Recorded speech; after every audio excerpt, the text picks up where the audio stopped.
Hello, everyone, and welcome to Telling Tales. I am Matt. I'm your storyteller for the evening. And this evening, as we do every Tuesday, we're playing London Ascendant, our Vampire the Masquerade 5th edition campaign. Yeah, exciting stuff. Without any further ado, let's introduce Steve, who's our stream manager for this. If he pops up, don't be alarmed. He's merely doing something very vital to the cause of the channel. How are you tonight, Steve? I'm very well, thank you. Yeah. Thank you. I don't know why just thank you. Thank you, Steve. Thank you. Steve will be manipulating cameras, showing art, wielding the banhammer in chat, that kind of thing. Yeah, and he'll pop away like a secret gremlin until it's time for him to arise again. So, pre-stream blurb stuff. We've got a bunch of links down below. We've got links to our social media, which is sometimes but not always Telling Tales RP. We've got links to our YouTube, where all our VODs are stored. We've got links to our Patreon, should you wish to support us. And also, as of this week, we have links to our Discord, which used to be patrons only. But we've opened the floodgates to all of you filthy mongrels. So if you wish to come discuss role-playing matters with us and anything Telling Tales related, check out the Discord below. Get yourself in there and just start talking nonsense with us. We've also got a nice new asset this week, although I'll wait until everyone's on before I bring that on and show it to everyone. We also run another ongoing weekly series, Simbaroom, a dark fantasy adventure game. And that runs on Wednesday nights at 8 o'clock GMT. Yeah, I think that about covers everything. So I won't prevaricate any longer. Let's bring on our first player. Let's bring on John. John, who plays Arthur Norris, our Ventru pharmacological peddler to the upper classes. How are you, John? I'm all right. I've got a fancy new light, and I'm very excited about and being I've got freshly illuminated. Fancy new behind the cam. Yeah, very nice. Which is a weird way of thinking about moving your desk, but there we go. So I think it's fair to say, John, that Arthur had a bit of a week last week. Yeah, that's one way to put it. It's not over yet, though. I mean, last week is, but no. Well, how did last session kick off for you? It started with us having a very calm and civil conversation with a bunch of anarchs that ended with me getting spat on and the four of us thrown into Camden Canal. Yep, that's about it. That's about pretty it. Much it. That is pretty much it. The leader of the annex, Johnny Gallagher, had a great many things to say to you all, none of which were particularly productive. And that is basically the conclusion of your mission, to go deal with the annex, or at least for now. Absolutely. I believe at that point, Arthur decided that retreating to Down Street was probably a good idea. Retreating has such connotations about it. I think it was more a coordinated splitting of the group to reconvene. Yes, he went back to Down Street with Oscar. Sure, yeah. And while that happened, the other half of the coterie had a little adventure in Regent's Park, which Justin is going to tell us all about. Justin plays Mandrel, Nosferatu craftsperson and architect. Take it away, Justin.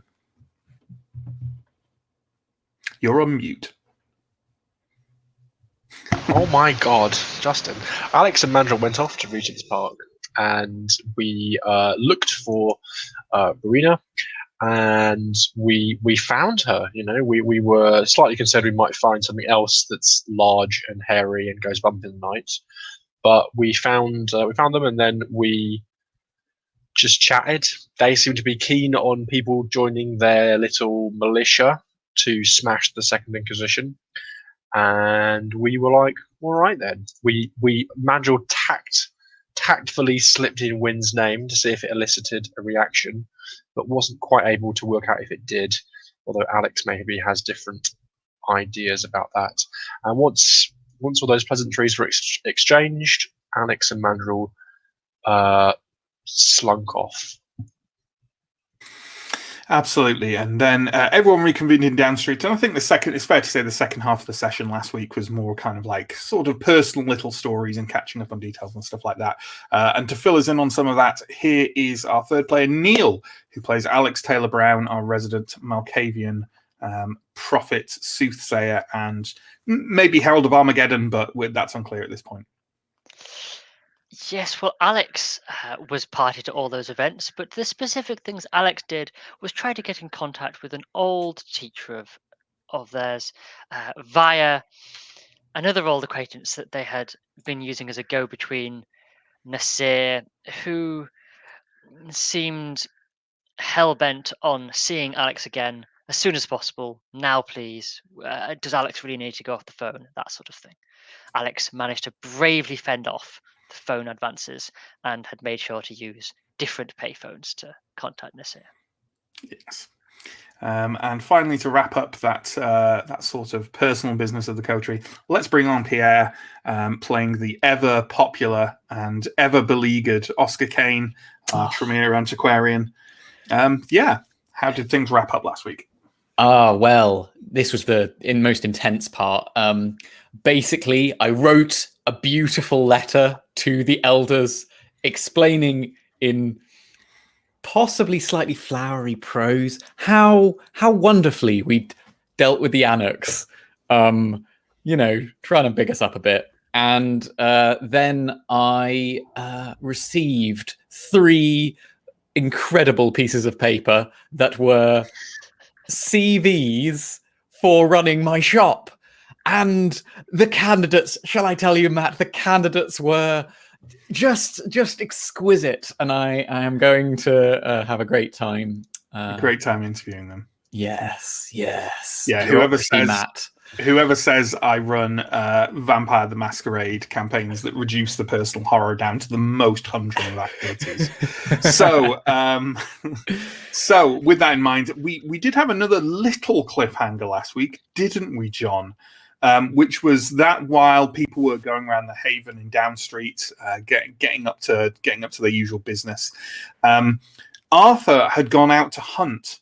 Obviously feeling the need after an evening of humiliation, battery, blood-covered suits, frenzy, embarrassing frenzy, ineffective frenzy. Yeah, Arthur went out to hunt in Soho and managed to roll himself a bestial failure. And we left it there for the evening, just floating in the air. And you know what? I'm continuing to let that float in the air for a short while, because before we start, let's have a look at the Down Street asset that's Justin, in concert with the rest of the coterie, has made for us. So anyone who's a regular viewer, and if you're a new viewer, this is your information. Well done. The haven of the coterie is Down Street Station. Down Street is an old tube station in London that was discontinued, I believe, in the 20s or 30s, and then was reopened and briefly used as a bunker for the British government during World War II. And now is occupied by these 4 filthy vampires. So here we go. If this is the legit floor plan of Down Street, which Justin has added to, augmented, and so on and so forth.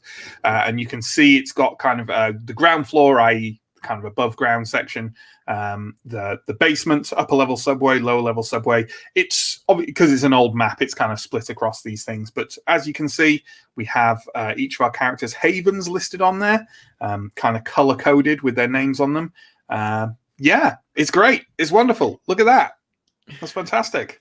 So yeah, we've all occupied our own spaces within it. You kind of enter from the street, you go down the stairs to the basement where Oscar has got a large storeroom to themselves, down the winding staircase past the passenger lift, past the executive labs to Arthur's the typist's room, where once the typists who worked for Churchill would busy themselves, where Arthur now occupies themselves, down the corridor, past the committee room where so many scenes have been, to Alex's offices, and then the platforms.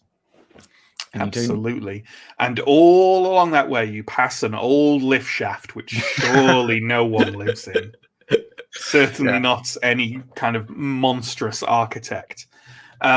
Yeah, Great stuff. We'll wheel that back out whenever we're talking about kind of intricacies of things happening at Downstreet, or if anything changes. And hey, if you're on our Patreon, you should already have your very own copy of it to cuddle up with late at night. So yeah, there we go. There's Downstreet. Lovely. Now, about this bestial failure, Arthur. So we will pick up the action, and I think we can actually safely shuffle the other three off screen for this scene. No. So we are in Soho. You've gone hunting, right?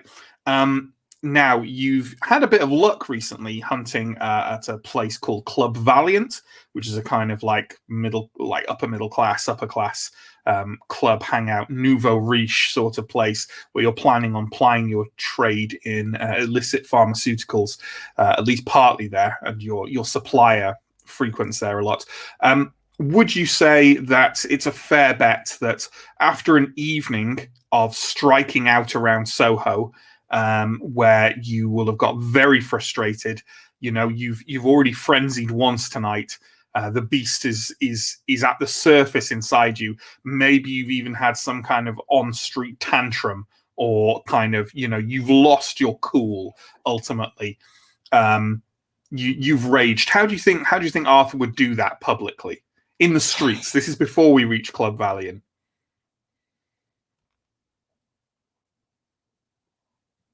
I mean, I kind of just see him as a big old middle class baby.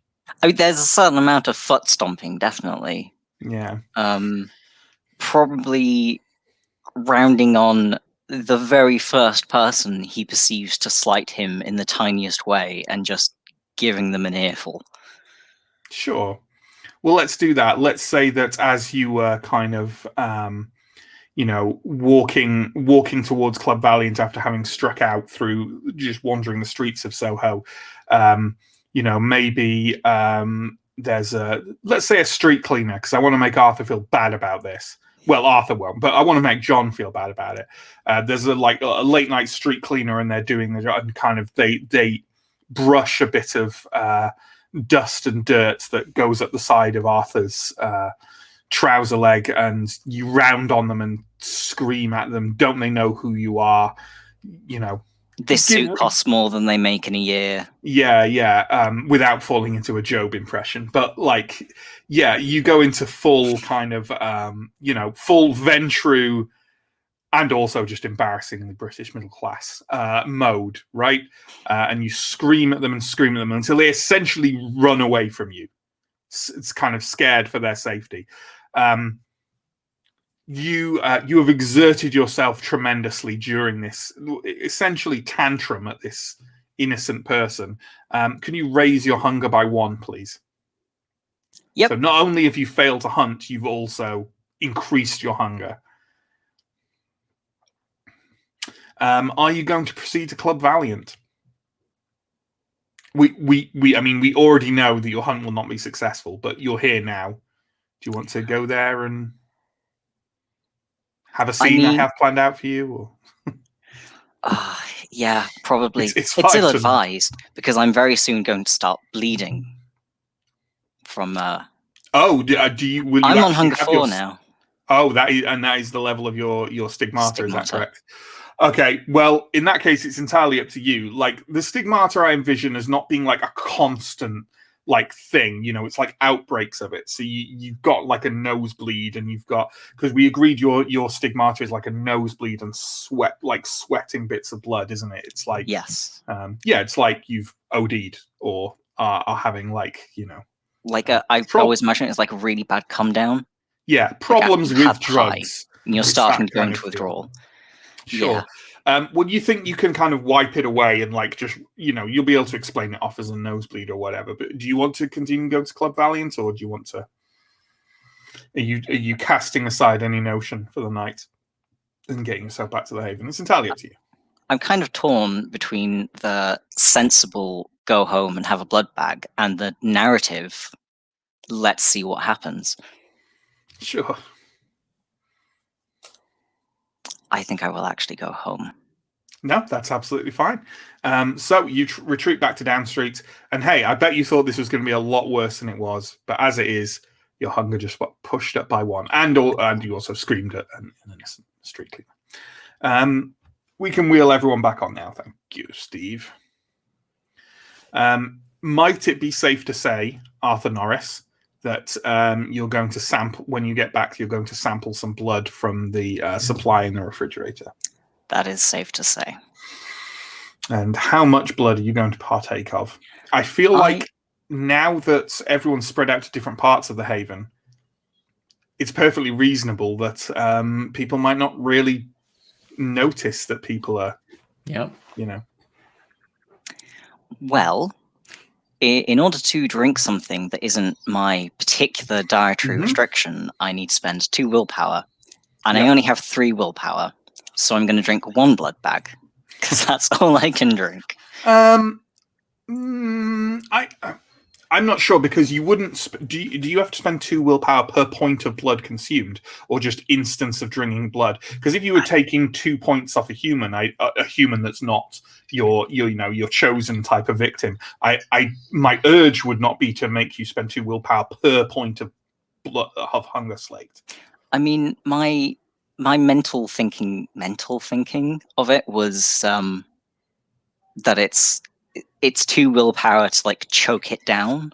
Yeah, well, me and Neill is also, as ever, our rules guru is popping stuff in our private chat. We both I and Neill agree that it would be for the feeding, not for an individual blood bag. Okay. So well, I think if I'm going to debase myself to this filth, I might as well have 2. It's also worth noting that this is the week where we refresh willpower, but I think these are aggravated points of willpower that are blocking you, aren't they? Yes. Oh my. That's not good. That's bad. That's very bad. I looked at the rules of how to recover aggravated willpower, and I don't like it. It's rough. It's what rough. Touchstone for. So did you say, sorry, that you're drinking two of the blood bags? Yes.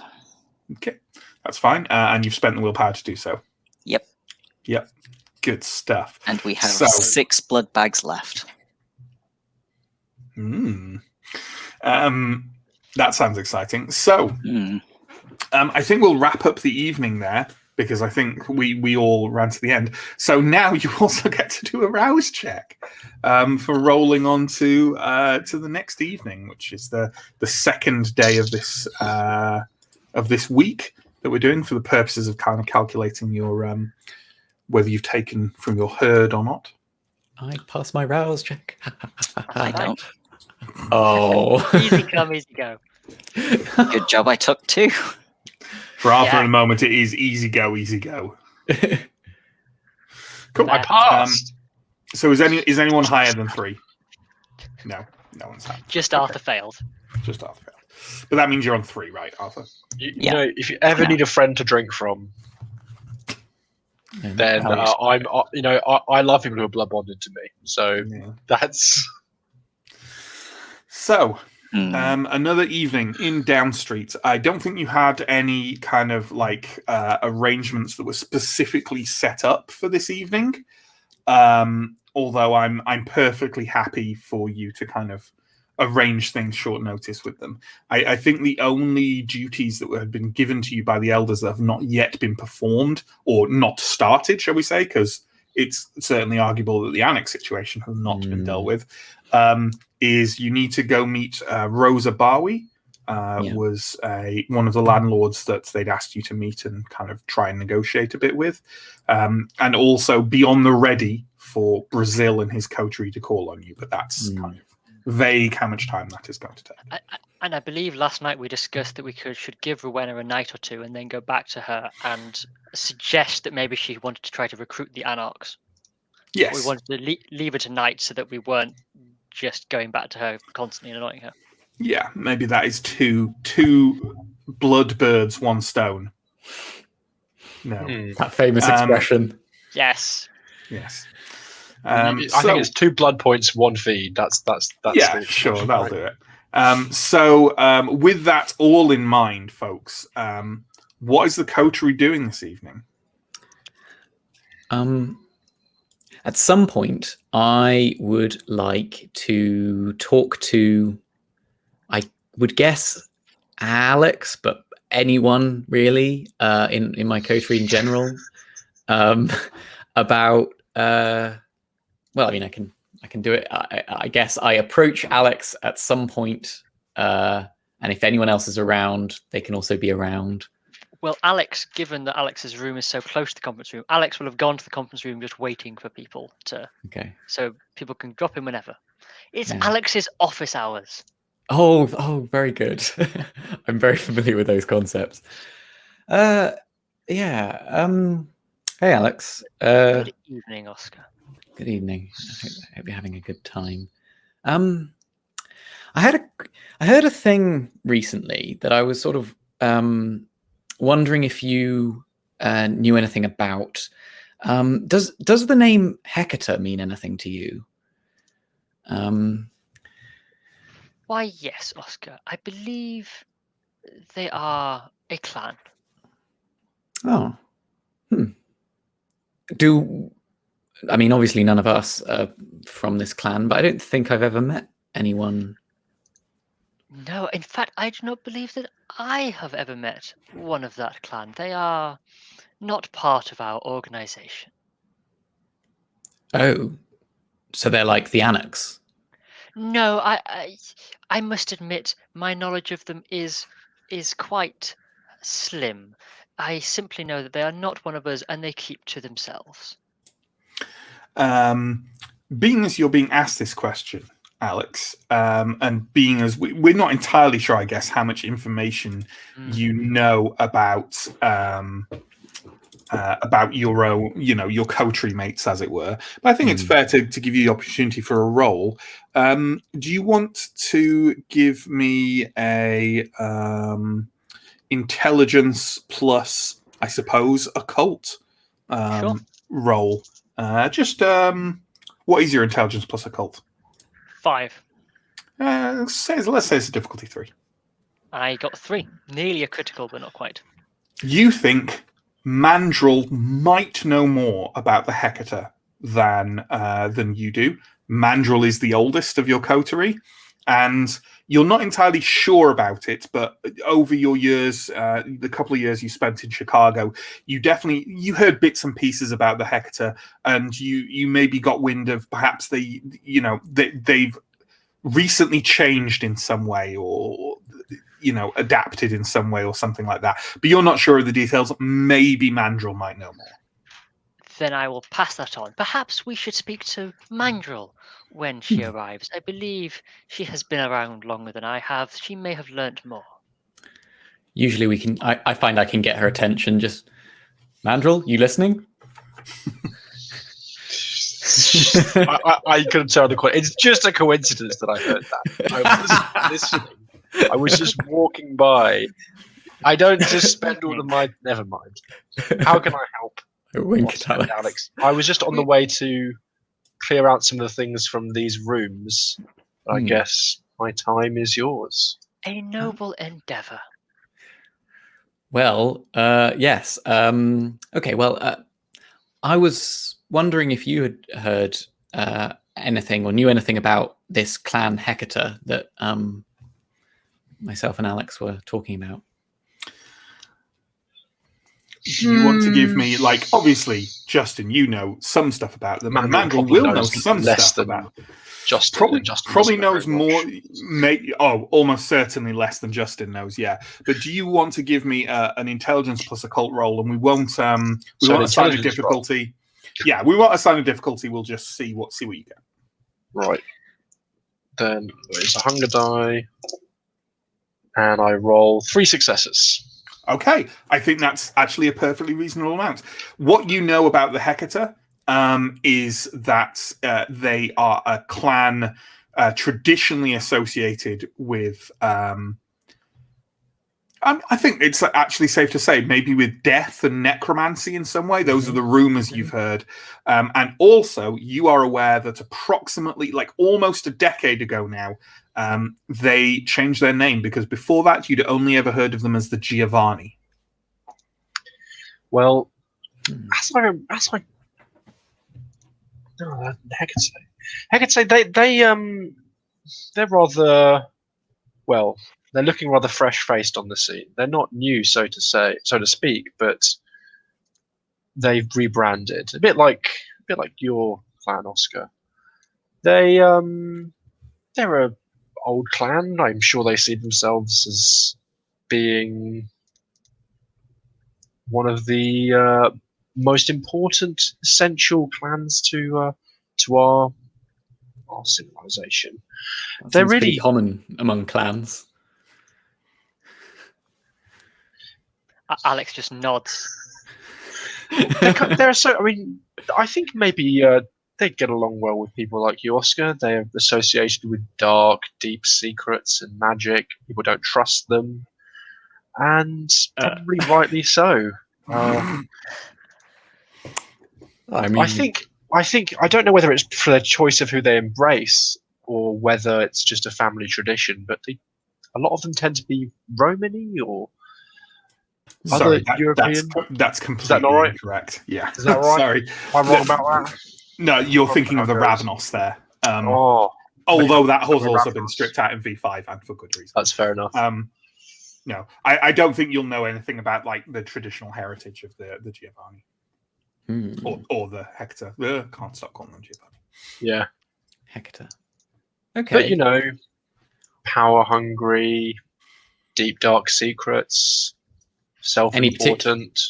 Any particular kind of power that they're interested in, or Oh, political power?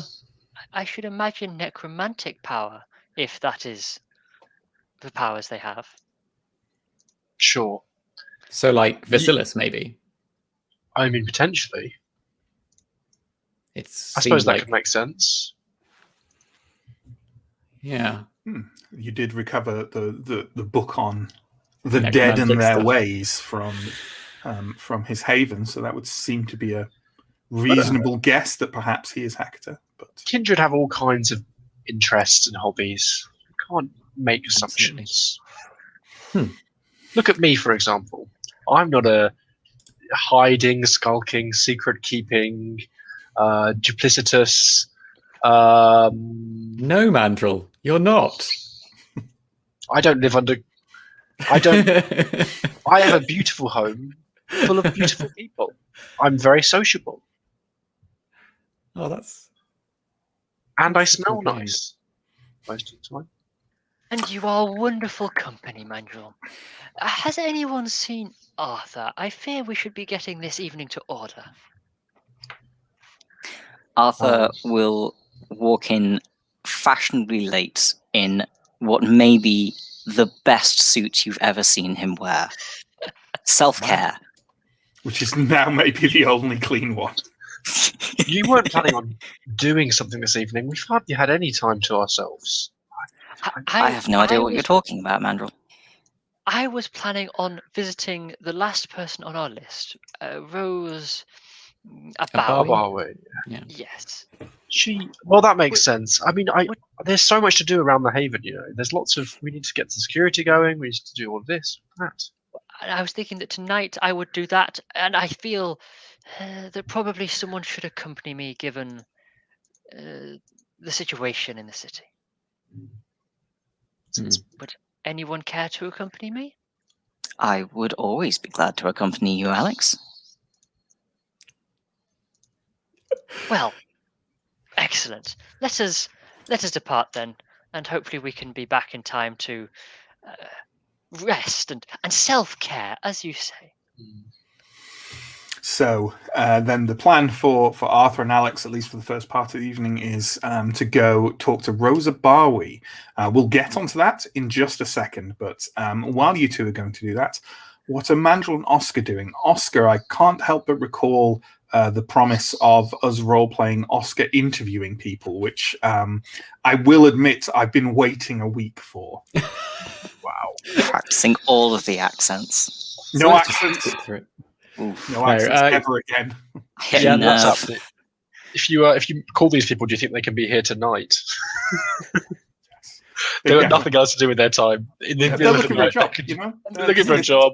So The it's evening gig economy. interviews at Eh, 8 p.m. Excuse me. May I suggest that you do these interviews at the shop? We would not wish to invite such people here. Alex is saying this as on the way out of the conference room, having just caught the most terrifying suggestion. I think What about have just- some of that. interview dangling your legs off the Down Street platform? Yeah. Yeah, you could definitely get them to interview at the shop this evening if you want to call them. They have numbers. You can go give them Go a to a ring. Payphone and attempt to. I think do that's that. fine. I think we agreed you were going to interview two of them, Roni and Junius. I think we were Yes. putting David to one side since he seemed sorry, like David. a normal human, A normal, competent human, and not the normal, sort of competent human. crazed Well, enthusiast that I am definitely keen wouldn't on. want that. But yeah, you can definitely do an evening interview. It's a gig economy. Like, people will do that. So while that is going on, then Oscar, well, not Oscar, Mandrel. What is Mandrel going to spend her evening doing? There's still quite a lot that needs to be done around the Haven. There's secret entrances to maintain or create. There's lots and lots of work to be done on all of these living quarters for 4 excellent vampires that deserve equally good quarters. Yeah. And then there's the security systems, those kinds of things to Well, the keep up to date. the security system is fully online. Mhm. But yes, we still have some points spent in Poston for the back entrance, which need to be maintained up to speed. So that is certainly something you could do. And also, I would suggest if you're pottering around and doing things, there's also some of Jack's notes to be translated. That's true. Depending on if you feel you need them further. But certainly we can maybe. But do you want to make a roll towards the Poston? See if you can. That Make makes some sense, progress doesn't it? towards that. I think so. So why don't you give me a? Ooh, what would be an interesting role for this? I think intelligence is a good role to be made. Mhm. Plus, you know what? I think for Poston, larceny. Okay. Intelligence plus larceny, That's I think fine. would be a good role for you to make. Oh man, I wish I was making this role. Are you an intelligent larcener? Yes. Oscar, expert antique thief. That's his secret job. A larcenist. I will say nothing. I did a willpower reroll to get 3 successes. Okay, I mean, I think that's pretty damn solid. I think you've made some excellent progress towards. So you've got like the front entrance of Down Street, and then you've got this rear entrance to Poston, which is underground, and you come to it through various maintenance tunnels and the like. And essentially, you've it's a big solid door anyway, but essentially you've wired some of the security systems up to it. And also, what you decided more than anything is you need a more concealed route to it. So basically, you've started installing another door, like further up in the maintenance tunnel, through which no one has to come to like access any panels or anything like that. And you've basically started installing a door there. So you've got a kind of double blind system, right? Cool. So that people have to get through things twice. You've got another chance to lose people as they're tracking you, etc., etc. Yeah, and you've made very good progress towards that. You think you'll have that, finished in another few days. Great. So there we go. Let's before we do anything else, I just want to very quickly do a brief bit of role play on the phone calls to the 2 candidates for interview. So Oscar, which one are you phoning first, Roni or Junius?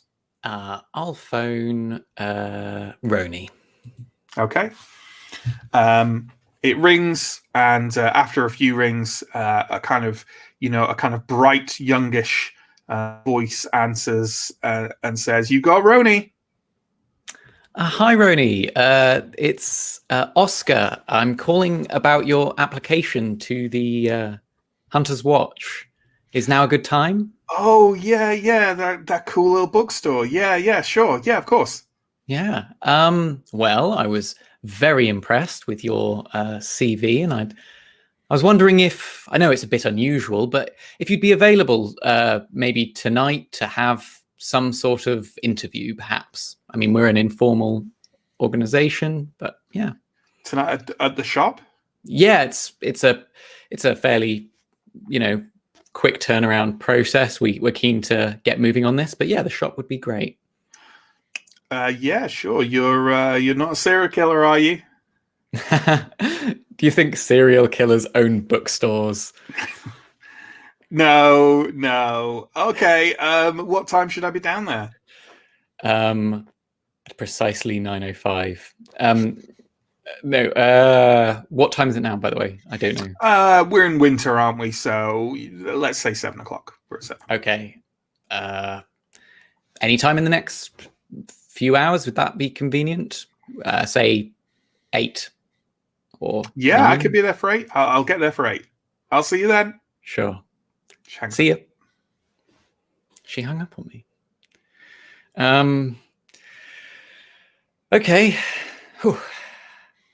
Come on, It's tough. Oscar. Tough this interviewing people, isn't it? The pressure of selection. You could do this, Oscar. Yeah. Junius.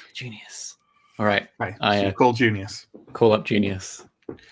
Okay. It rings about half a tone, and then, Mr. Kane, I've been waiting. Did you find my CV satisfactory? Yes, Mr. Junius. Is that how you pronounce it? That is how you pronounce my first name. Yes. Yes. Okay. Well, do you mind if I call you Junius, or do you prefer something else? It matters very little to me, Mr. Kane. Well, yeah. Junius. It's.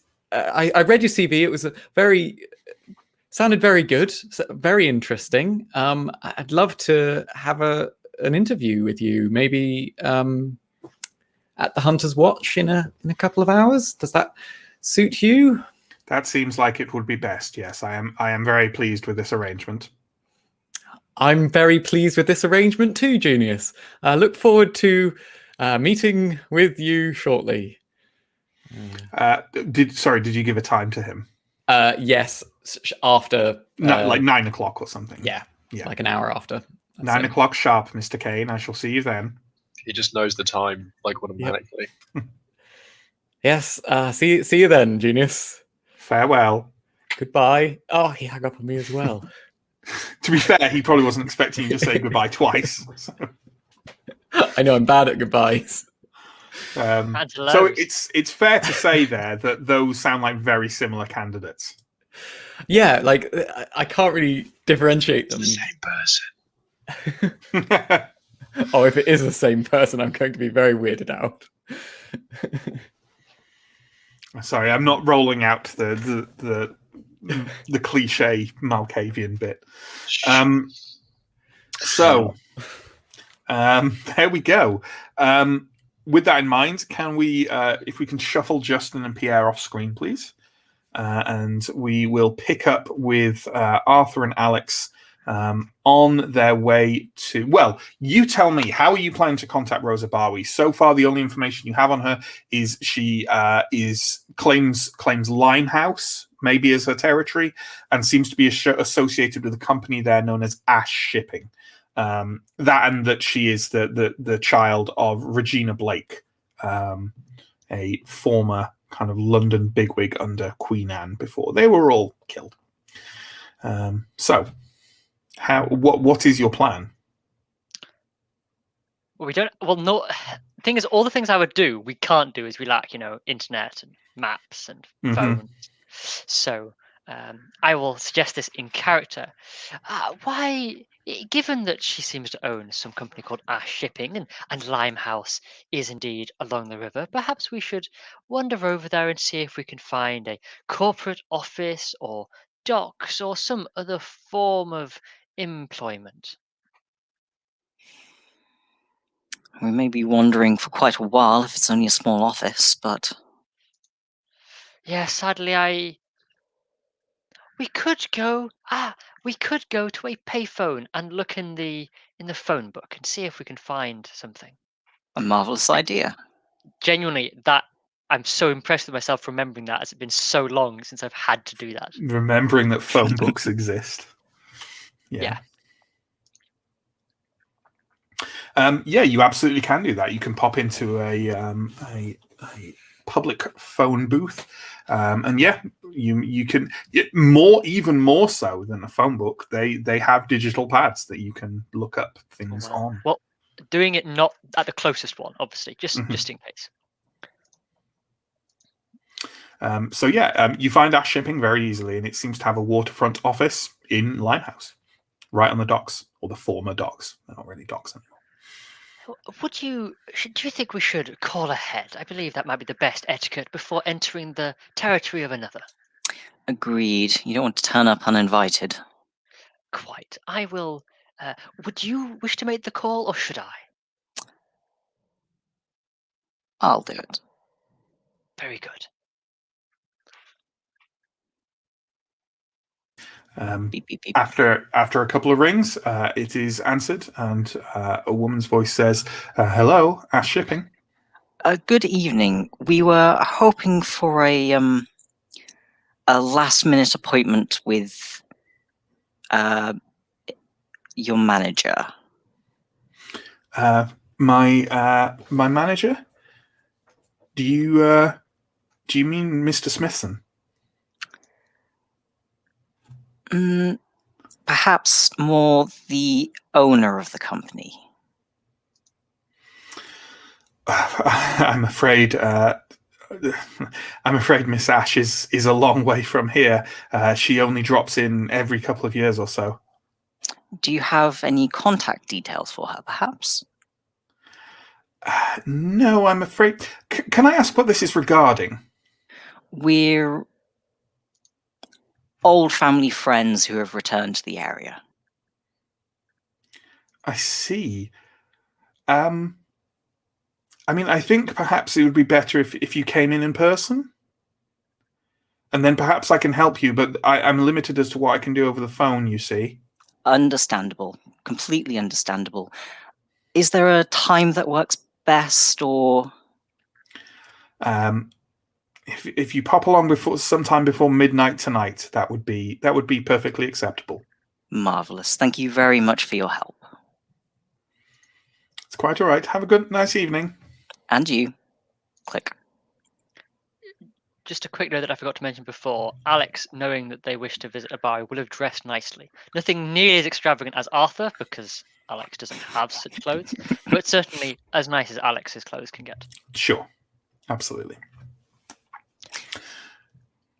Well, we have an appointment with the receptionist, or whoever, sometime before midnight.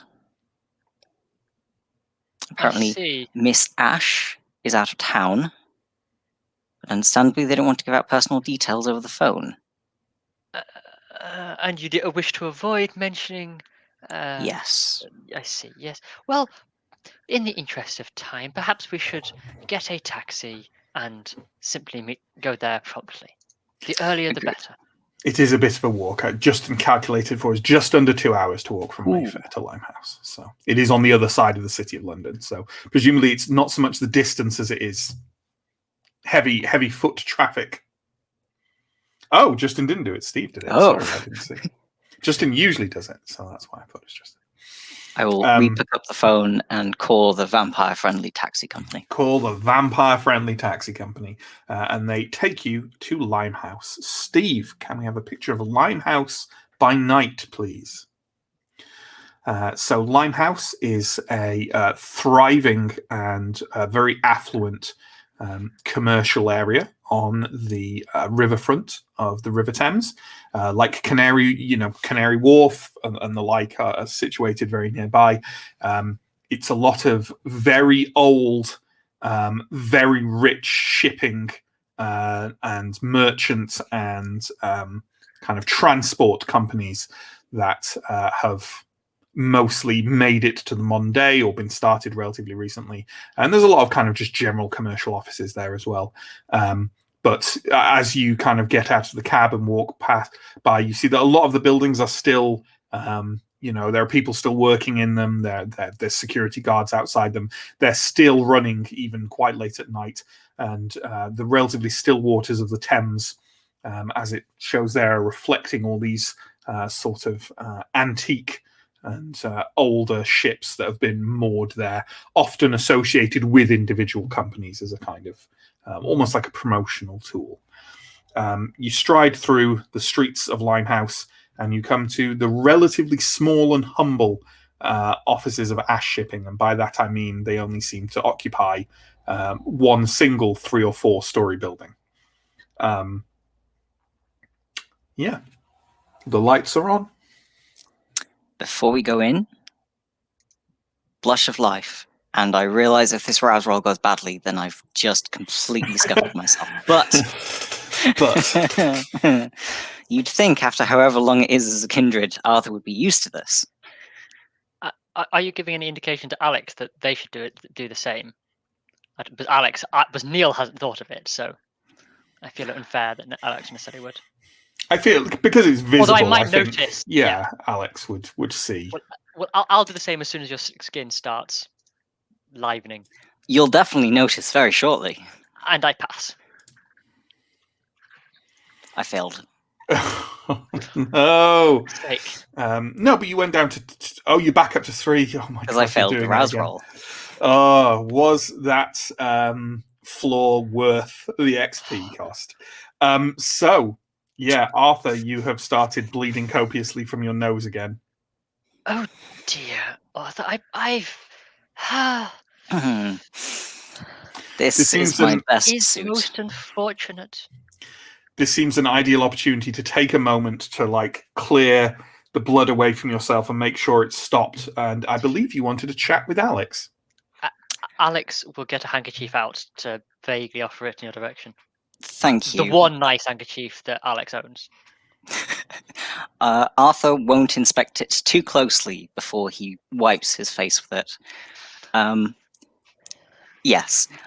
I possibly should have spoken to you before we got to this point. As you can see, I'm in a bit of a state. Yes. I'm afraid that is visible to everyone, Arthur. Yes, thank you, Alex. Alex is giving a much straighter face than I am, sorry.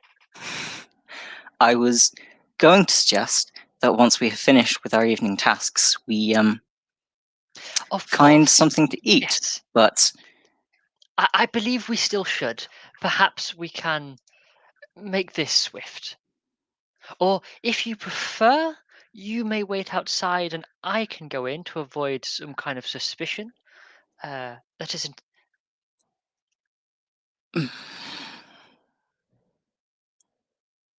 yes, all right. Be quick, though. I will try to, and I will explain that you've had a slight illness and that you might be along shortly or not, so that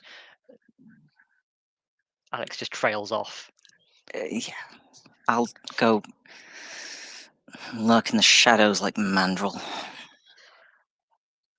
I fear, Arthur, you may never lurk quite like her in such a striking suit. I choose to take that as a compliment.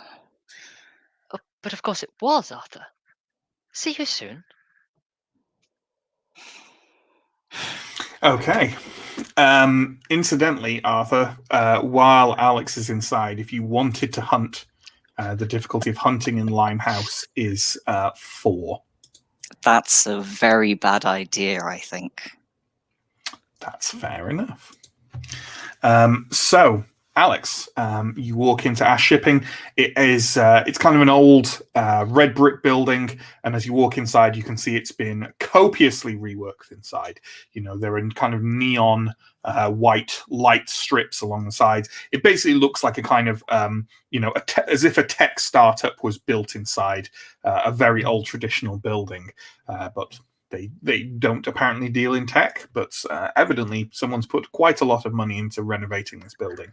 Ahead of you, you can see several sets of glass doors around the room that lead off to all of meeting rooms and offices and the like. And at a large sort of shiny plastic-like desk, there is a young woman sat kind of typing away, who kind of looks up at you with a smile as you walk in. I will smile brilliantly and walk towards the desk. Good evening. Did we speak on the phone, perhaps? I am afraid not. You spoke with my brother, who has tripped and damaged his suit. He is most concerned with appearances and wishes to sort something, and so has sent me on ahead.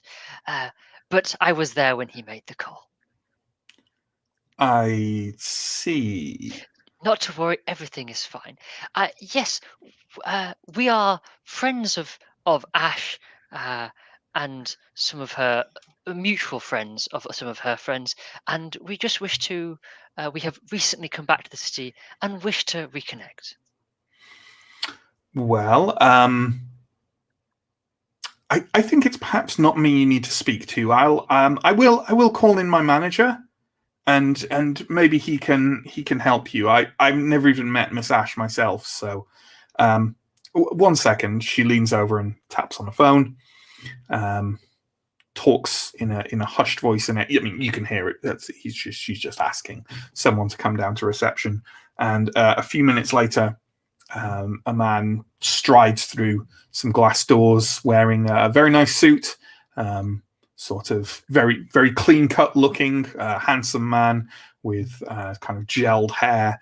And he glances at the receptionist briefly, and she nods slightly before he walks up to you and kind of puts his hand out and says, I'm Smithson. Gary Smithson.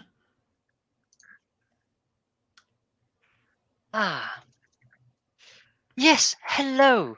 I am Alex. It is a pleasure to meet you. Would you just step into a meeting room, and we can wrap this up, and you can get on with your evening? Does he seem to have any sinister motivations? The desire to get me in a private meeting room. I mean, the meeting room he's gesturing towards does have a fully glass door. Oh, okay, fine. And it's like a modern, airy. I mean, it's not light because it's nighttime, but yeah. Fine. If it's an open one, it absolutely is. Alex will go ahead and step in. He kind of shows you through and kind of flicks the light on, sits down, and he kind of sits on one side of the table, like a large, modern, kind of odd, almost abstract shaped table. Gestures for you to sit down as well. Gets a jug of water and a glass out from a cooler, pours a glass for himself, and puts the jug back in the cooler, and sips on the glass and says, "Might I ask what your precise relationship is with Miss Ash?" Well, in truth, my relationship is not with Miss Ash, but with Miss Abawi. Who? Miss Abawi.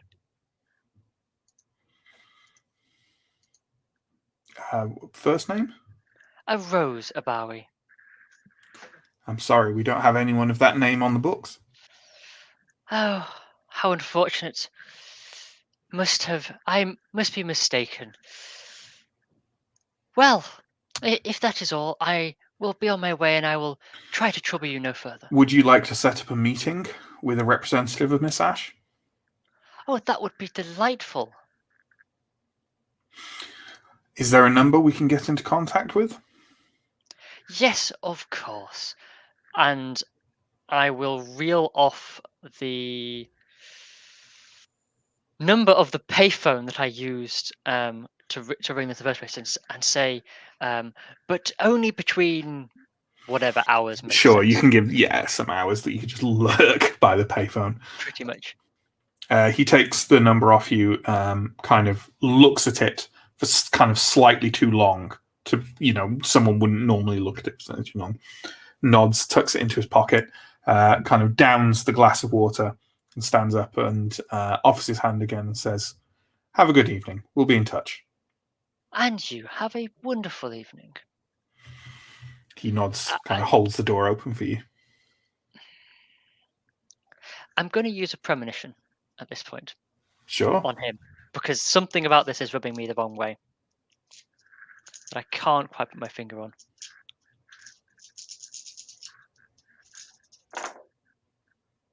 I pass the rouse check and have my first non-messy crit.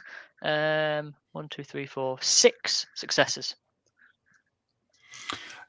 You have a brief flash of a woman who looks to be in her kind of late 20s, maybe, perhaps of Middle Eastern heritage, with long, dark, straight hair, dressed quite fashionably.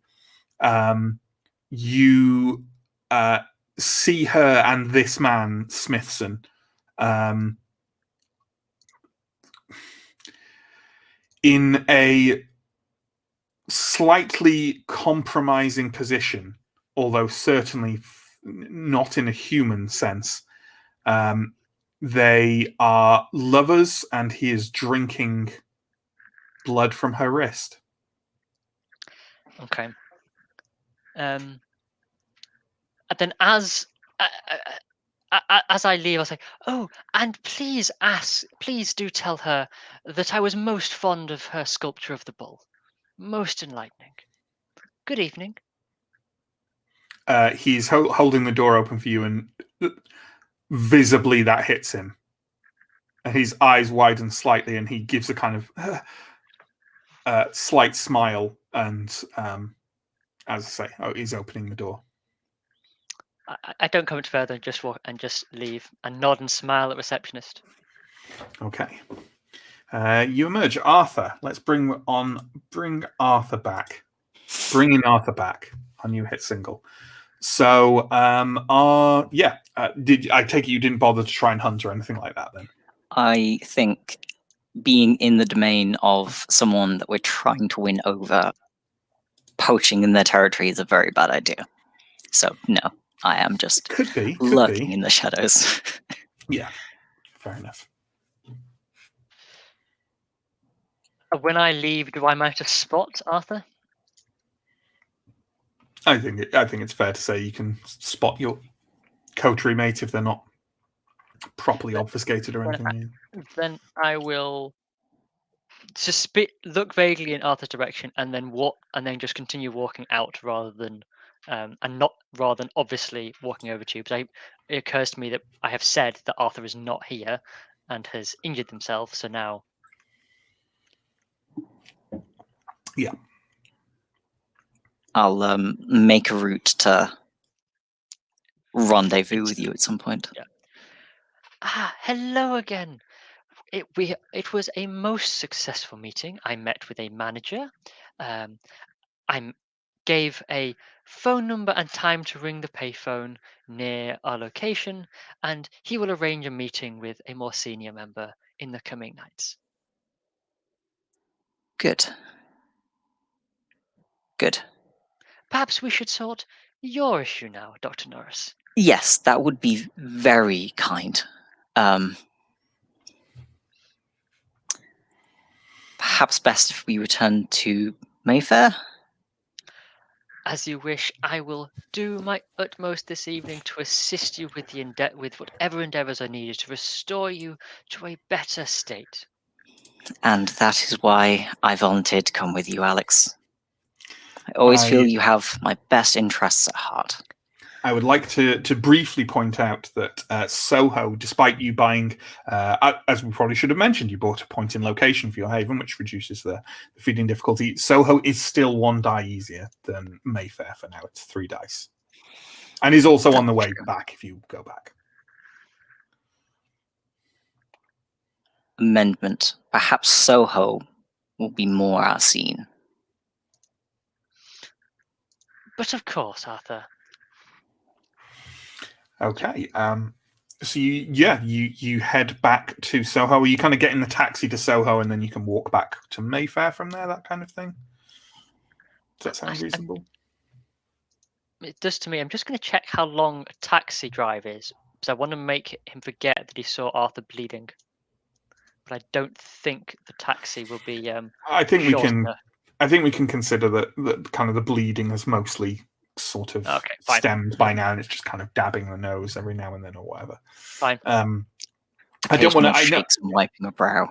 I feel it's bad enough that it happens without it just like constantly happening for days on end or whatever. So, 22-minute taxi. There we go from Justin. Yeah. So, are you going Soho? Hey, are you going back to Club Valiant? It's open every night. I think now that I have a wing person. Yeah, well, you've both had success before there, right? So you head on. You're way through by the doorman, who's clearly been perhaps informed of your new operation by Harry, who seems to be a regular, and he waves you through. And yeah, you're there in Club Valiant, as I described it before. Essentially, one big room with a kind of an upper area that takes up half the floor, with a set of stairs leading up to it. And everything is very sterile and very fashionable. And there's a lot of chrome and grey painted walls and neon lights. And it's playing kind of whatever the latest current, not necessarily fashionable music so much as fashionable music to people with money. So it probably has, a fair amount of kind of hip hop and R&B and stuff, without doing anything really groundbreaking. Is there any sign of an after party in the upstairs area? There is always an after party in the upstairs area. Most of the time before the party has stopped. Well, I will head up, as that's usually my scene. Absolutely.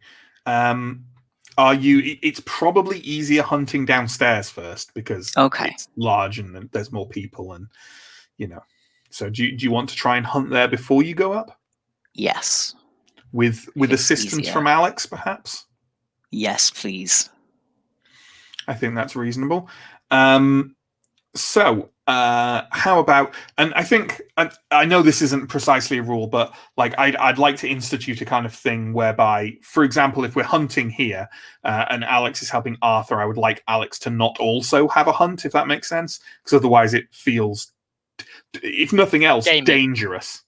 But also slightly kind of like, I guess, exploitative to the feel of the rules. So Arthur, why don't you go ahead and make your standard hunting roll, your scene queen, is that you? Your scene queen roll, and you can add an extra die to it for Alex's help. And I will add an extra 2 dice to it for my presence as well, because it's manipulation. Yes, manipulation, social. So yeah, go ahead, and it's difficulty 3. Manipulation is 3. Trying to get a persuasion is 3, plus 1 for Alex, plus 2 for persuasion. Swap out 3 for my hunger. I'm not feeling confident, but it'll be fine, guys. Did you add your presence stuff? Yes. Okay. Did you say you swapped out 3 or 4 for your hunger? I said 3. Thanks for that. It's quite alright. It's quite alright. Oh no. I think messy critical is a very likely outcome.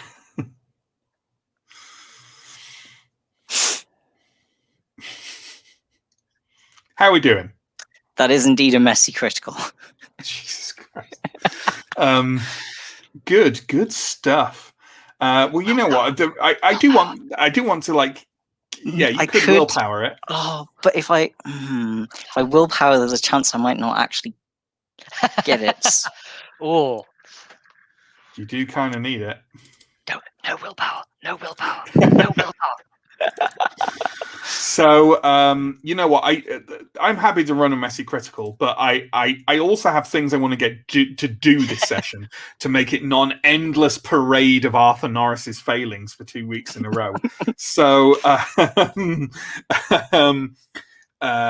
shall we go with? Do either of you know off the top of your head what the Ventru compulsion is? It'd be arrogance or something, right? It's arrogance. You need to prove your dominance to someone, and someone must do as you tell them. I'm not allowed to use dominate. Absolutely.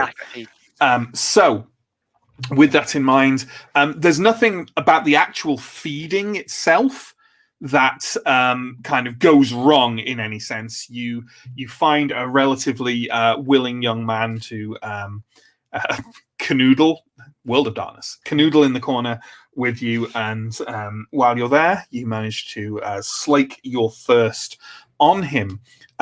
It's not a massively.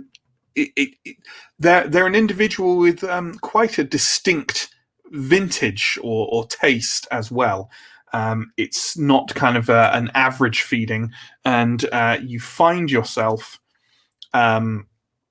there's someone who has clearly a lot of passion in their life, and perhaps a lot of envy as well, an envy that maybe kind of burns away inside them, and they feel the need to show that they are as good as everyone else, and they're not a failure. And this sensation bleeds into you appropriately as you drink, and it starts to rouse your own inner feelings about being perceived as inadequate or not, maybe not, enough, well-bred enough for the Ventru clan. I'm assuming that the compulsion lasts a scene or a night? I think it Generally lasts speaking. until someone obeys me. Ah, well, there we go. So you're now under the compulsion to compel someone for someone to obey an order of yours. And if you're interested in the actual flavoring of the blood of the feeding, it counts as fleeting choleric, which won't be any use to you unless you are intending to buy a point of celerity or potence in the near future. That's all it does. But if you want to work that into your roleplay with it in any way, feel free to do so. Noted. I'm assuming you are taking the maximum feeding from them without hurting them. Yes. Which is 2. Yes, 2 is the maximum non-harmful drink. So you're back down to 2 again. So with that in mind, and with a newfound sense of, slight joie de vivre. Yes. I take it you're proceeding upstairs to the VIP lounge.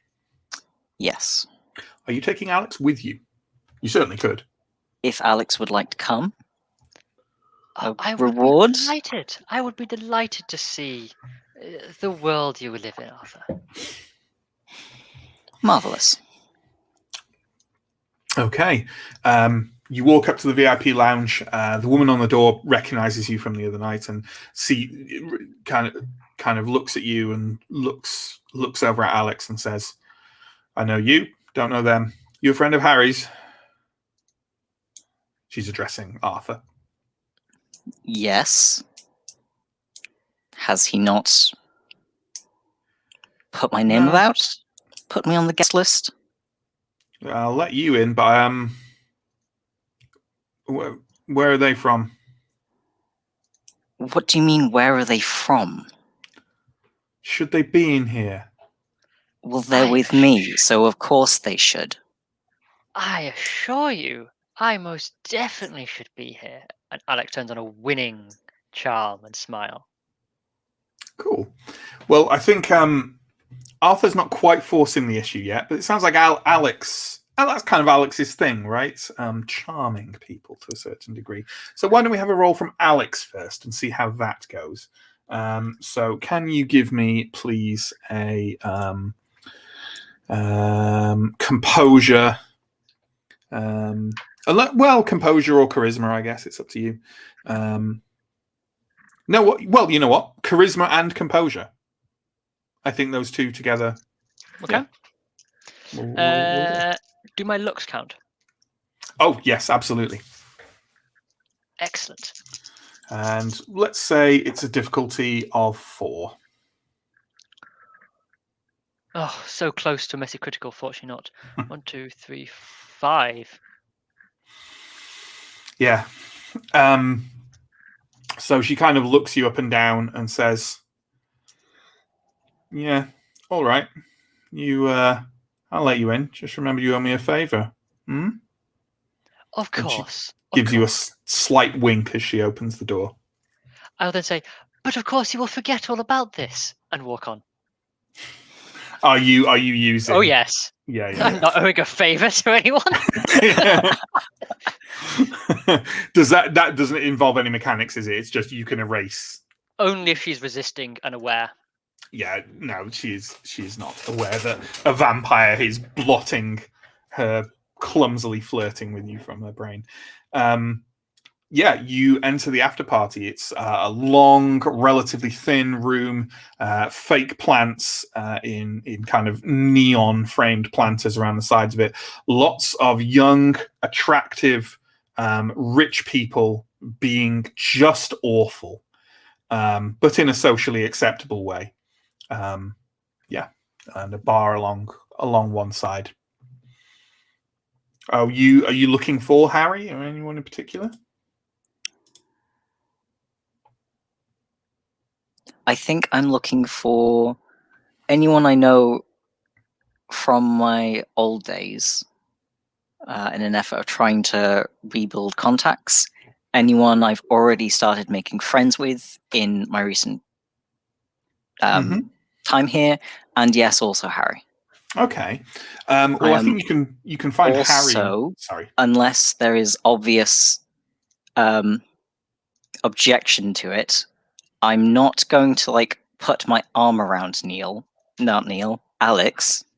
Hi, but I'm going to try and make it look like they have come here with me. Yeah, you're there together. Yes. Sure. Yeah. Yeah, I mean, you can find Harry easily enough. You know what he looks like, and there's maybe only 40 or so people in here. As for looking for anyone from your old days, why don't we make a roll on that? So why don't we make a, let's say resolve plus etiquette roll. Ooh. So that is... It's a fun one. It's no strength plus bureaucracy. 2 and 2 with 2 best hunger. roll I've ever asked for. I must admit, I do prefer the stats in V5. Compose and Resolve are so much more easy to use in appearance, and Perception is just too. And I like that composure need not be that you're attractive so much that you have a presence. Yes. Control about yourself. I like that. Sorry, 2 successes. You got 2 successes. Okay, yeah, I think that's enough. So not only do you notice someone who used to attend the parties that you and Cortland used to throw back in the day, those kind of pharmaceutical and blood parties. So yeah, you notice them. It is a young man called Simon, let's say, and he is chatting away in one corner to a group of people, and also at the bar you see Harry kind of passing time with the barman there, and dressed again in kind of a fancy white. I think we said last time maybe a white suit with like a kind of almost like a neon pink tie, like a very deliberately garish combination with kind of floppy dark hair. But though he is sporting a black eye and some bracing across his nose. That's interesting. Just drawing an occasional look from other people.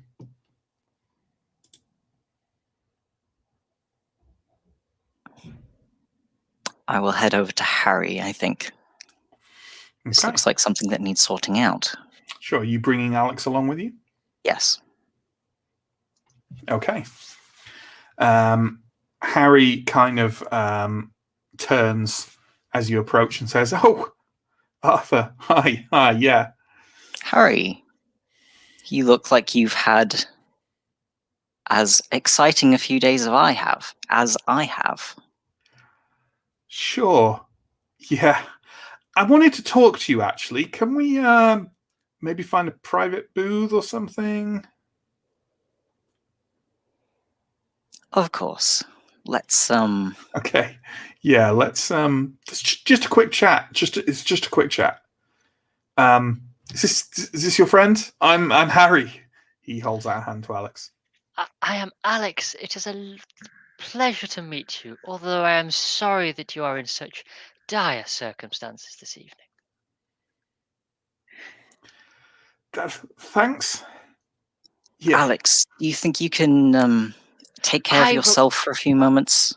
Of course, I can entertain myself. Good. Don't wander Um, off. Harry leads you over to kind of a small booth. And I know what you're going to ask, and no, I don't think you can hear with heightened senses in here. The music is blaringly loud. Figured as much. Harry kind of wedges himself into this small booth and leans across the table at you and goes, I don't want to be dramatic, Arthur. I know you want things to go smooth, but we... Charles. Oh, He yes. knows me as Charles. You did say Charles, absolutely. I know you wanted things to go smooth, Charles, but we might have a bit of a problem. What kind of a problem? Well, there's this other guy I used to supply, and I thought he'd skip town, but turns out he was just laying low, and he's not very pleased that I'm supplying to someone else. I see. And do you have any thoughts on how you would like to resolve the matter? I mean, Charles said, I don't know how you resolve these matters. You know, he's not like a big bag gangster or anything. He's just a guy who used to buy, buy supplies off me. I don't know, but if you want to be exclusive with this,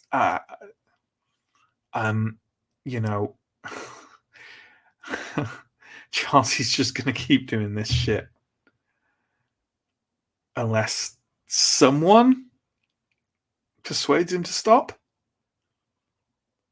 Because right now, this is persuading me to stop giving them to you. Of course.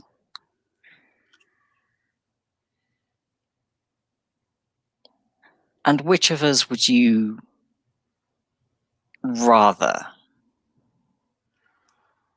Look, the reason I was looking for someone new to sell to is Terence has got a temper on him,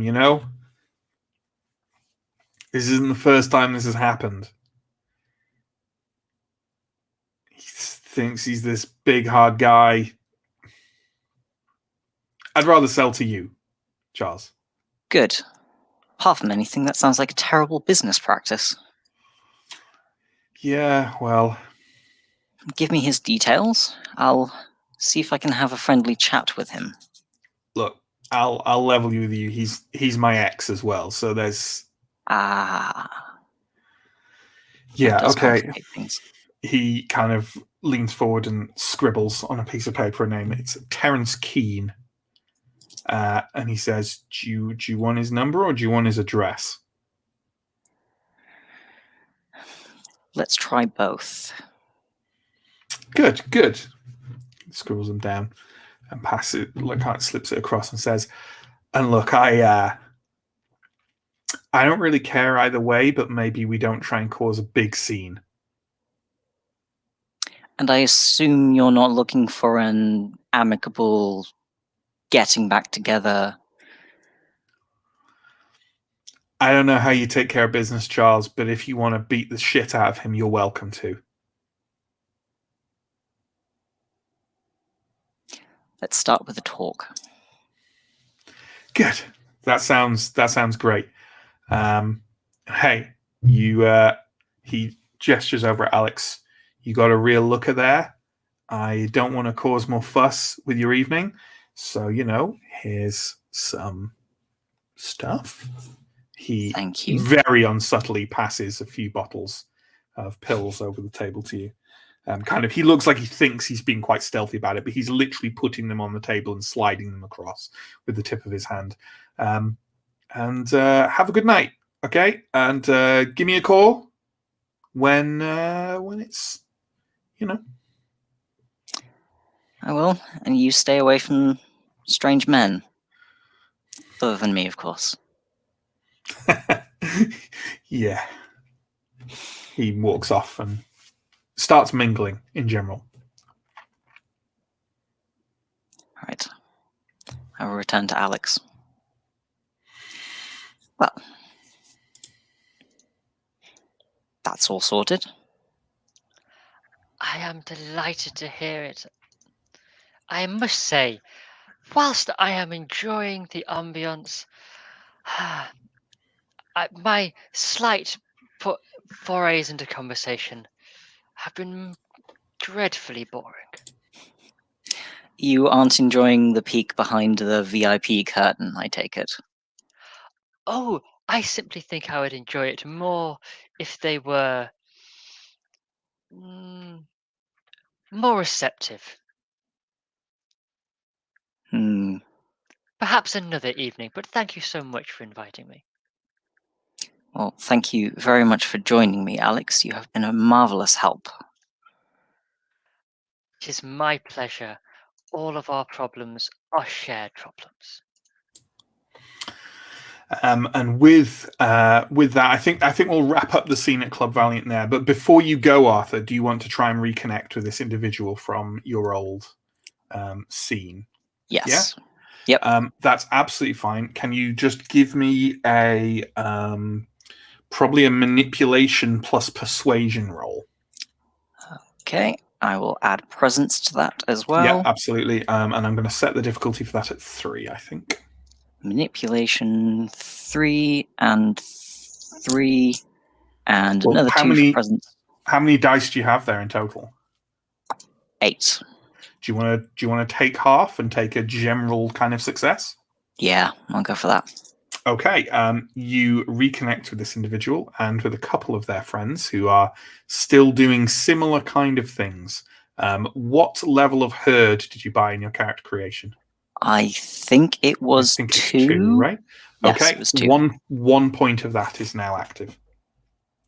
Brilliant. As you kind of start rebuilding these connections. Do you want to take advantage of that tonight and right now? Yes, because it's 1 point per week per herd, right? Correct. Per point per herd. So if you want to take another point of blood and bring yourself down to 1, yes, from them right now, and you've used up that point of herd for this week. So just remember that. Cool. I think that's good.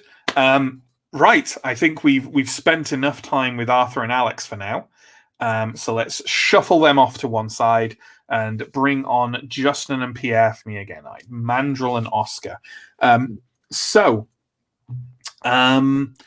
Now Oscar has, Mandrill was kind of just generally doing, this is the thing, we've got your time occupied, Justin, but I don't want to just go, Mandrill stuff is sorted for the evening. Bye, Justin. Is there anything else beyond those kind of roles you wanted to be doing? Anything else we could cover, or shall we just hold you in reserve till the end when everyone regathers and you can have some role playing there? Yeah, let's do that. Does that sound all right? Yes, that's fine. Okay then. Well then, Oscar, my friend, you have a couple of interviews to carry out, haven't you? I want to be on screen laughing at this. Sure, you can be the Greek chorus there. Only instead of singing and like narrating it, you're just giggling. I mean, I would have. Yeah, no. I'd be interested to know what Mandrill thinks of these people, but obviously she's busy tonight. So. I mean, I'm fine with Mandrill taking a couple of hours to go to the interviews, but I imagine they'd be somewhat off-put by someone sat there with kind of, being a Nosferatu in general. Yeah, but you could set it as a Mandrill's observing.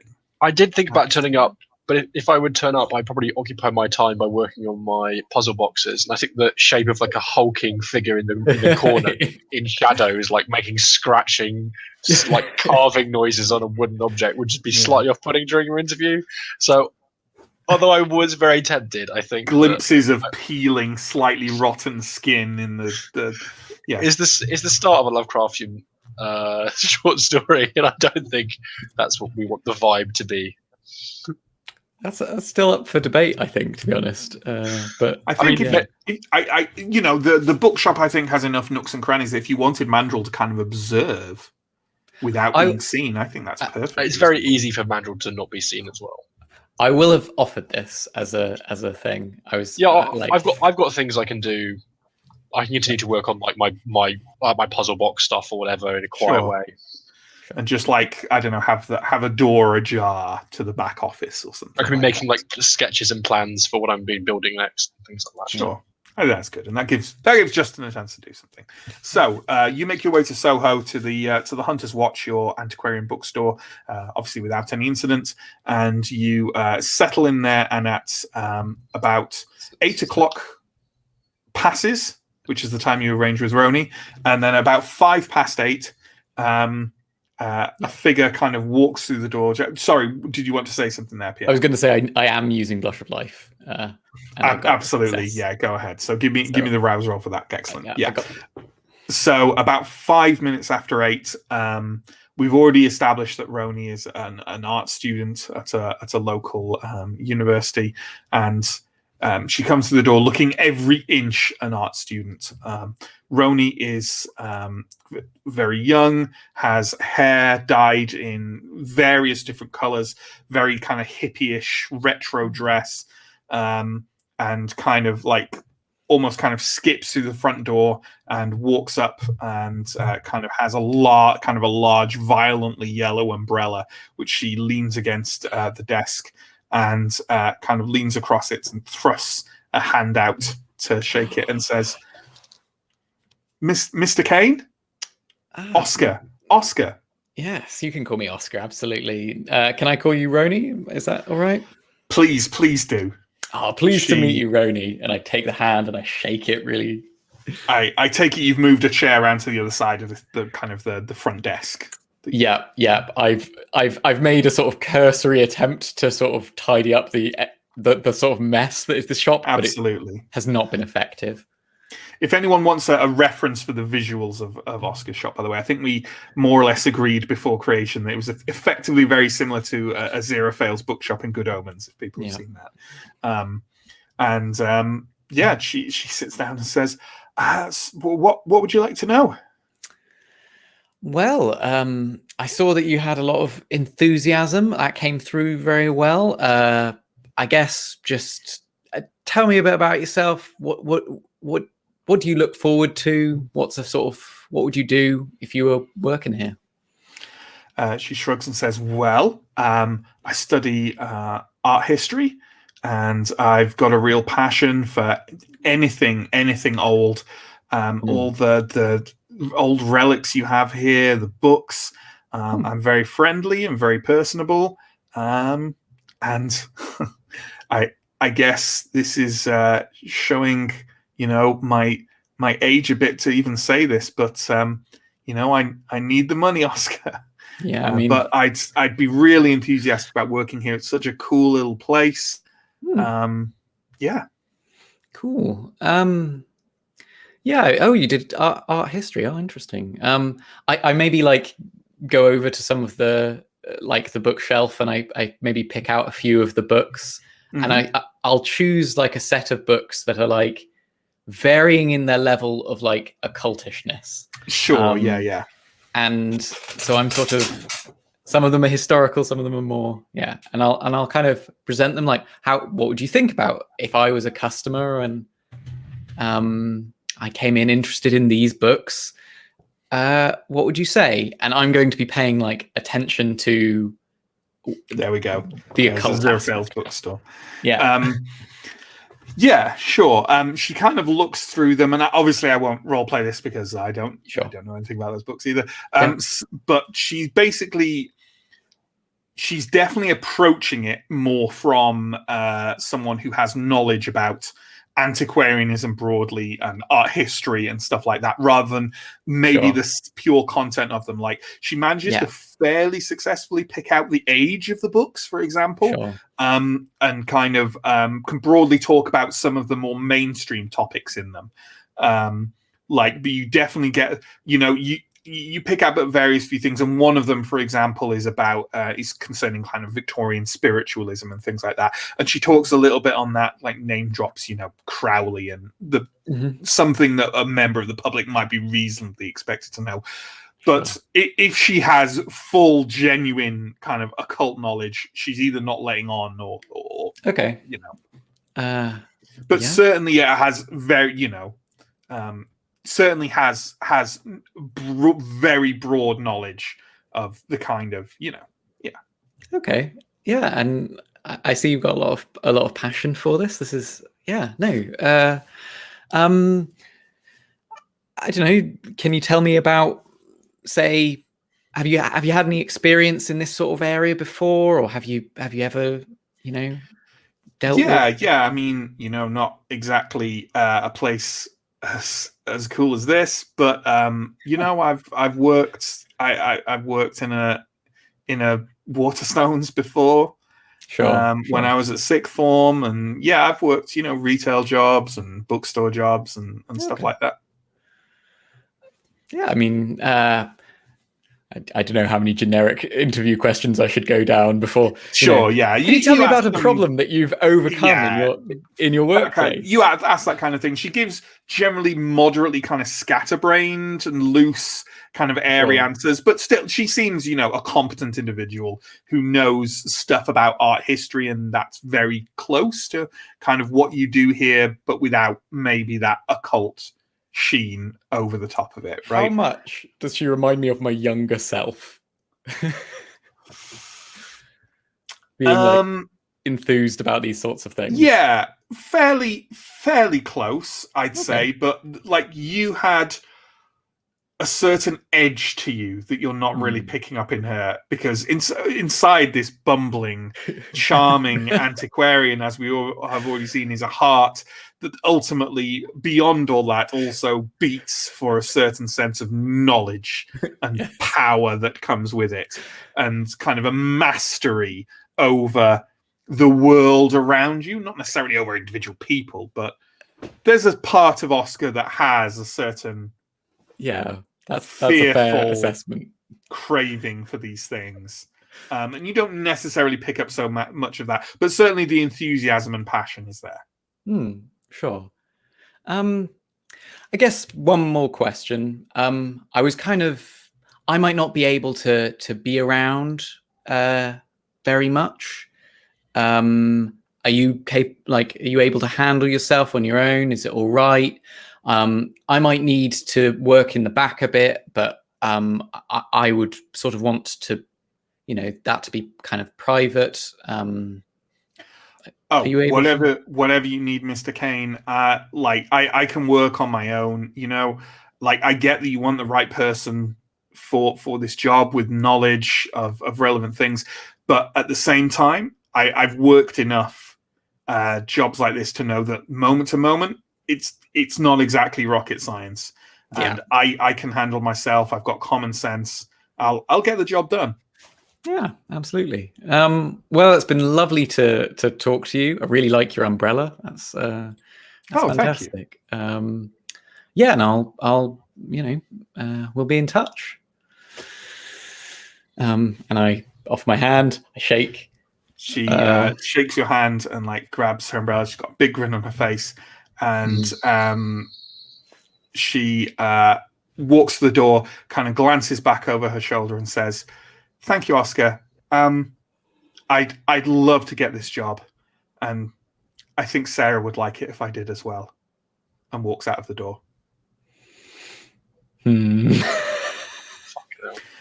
Quick revision for anyone not thoroughly embedded in London Ascendant. Sarah is the name of Oscar's absentee sire, who embraced him and then, as an order from their mission here in London, and then just left. Yep.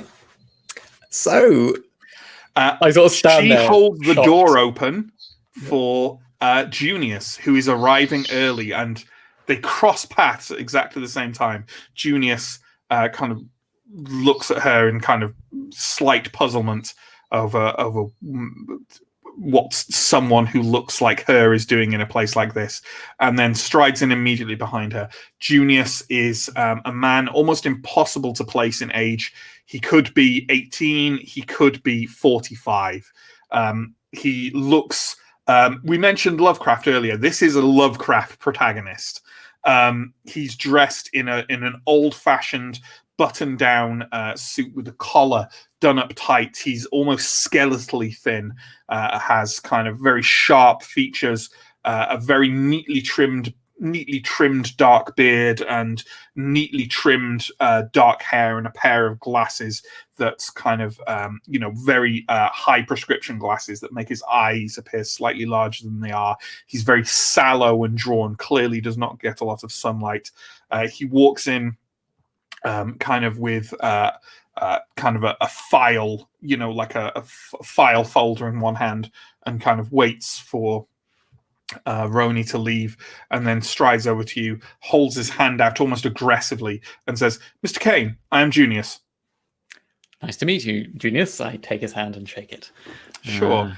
Take a do seat. you want to give me a composure plus wits roll to see how you're handling yourself in the light of suddenly having quite a surprise dropped on you? Yeah. Okay, so that is wits is 3, composure is 2, so that's 5 dice in total. That is... And while this roll is happening, Justin, have you got anything to kind of add, or that you want to? Yeah, I was hoping to roll an insight roll on.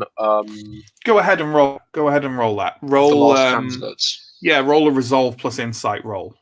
Although obviously this will be before that bombshell was dropped. Yeah, and that bombshell will have been to you as well. You are well aware that you've met Sarah more than Oscar has. Well, I've rolled a bestial failure on the insight roll, and I have no interest in correcting it. So. Well, actually, no. It's only a failure if I don't get enough successes, isn't it? So. Yeah, well, and it's one of those where I'm actually going to say it's variable. So, well, I got 3 successes. Oh yeah, that's absolutely fine. The impression you got from Roni, young, passionate, excitable, and honest about her enthusiasm to work. Yeah, to work at the Huntsman's Watch. I don't think I'd have used Sense the Beasts. So I know I can't detect ghouls, but I couldn't even detect if she's been embraced or not. Sure, absolutely. So, but I might start using it now that we've had such a shock. That's the impression you got, certainly. So, Oscar, how did that composure? I got a crit, so I got 6 successes. Ice cold. Yeah. Oscar has taken in that deeply disturbing emotional information. Process. Just held it down like a good Tremere should. Mandrel's impressed. Yeah. Yes, Junius kind of opens the file with sort of a jerky motion and hands a piece of paper to you and says, "Here is my CV, should you have misplaced the one I submitted to you previously." Very thoughtful. He sits down, kind of legs crossed, waiting.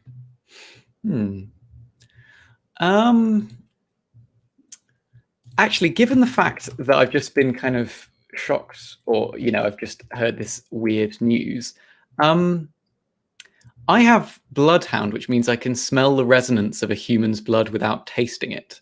Okay. I just need to be within olfactory range of this person. Oh yeah, you're in olfactory range of him, all right. Yeah, sure. What a freak.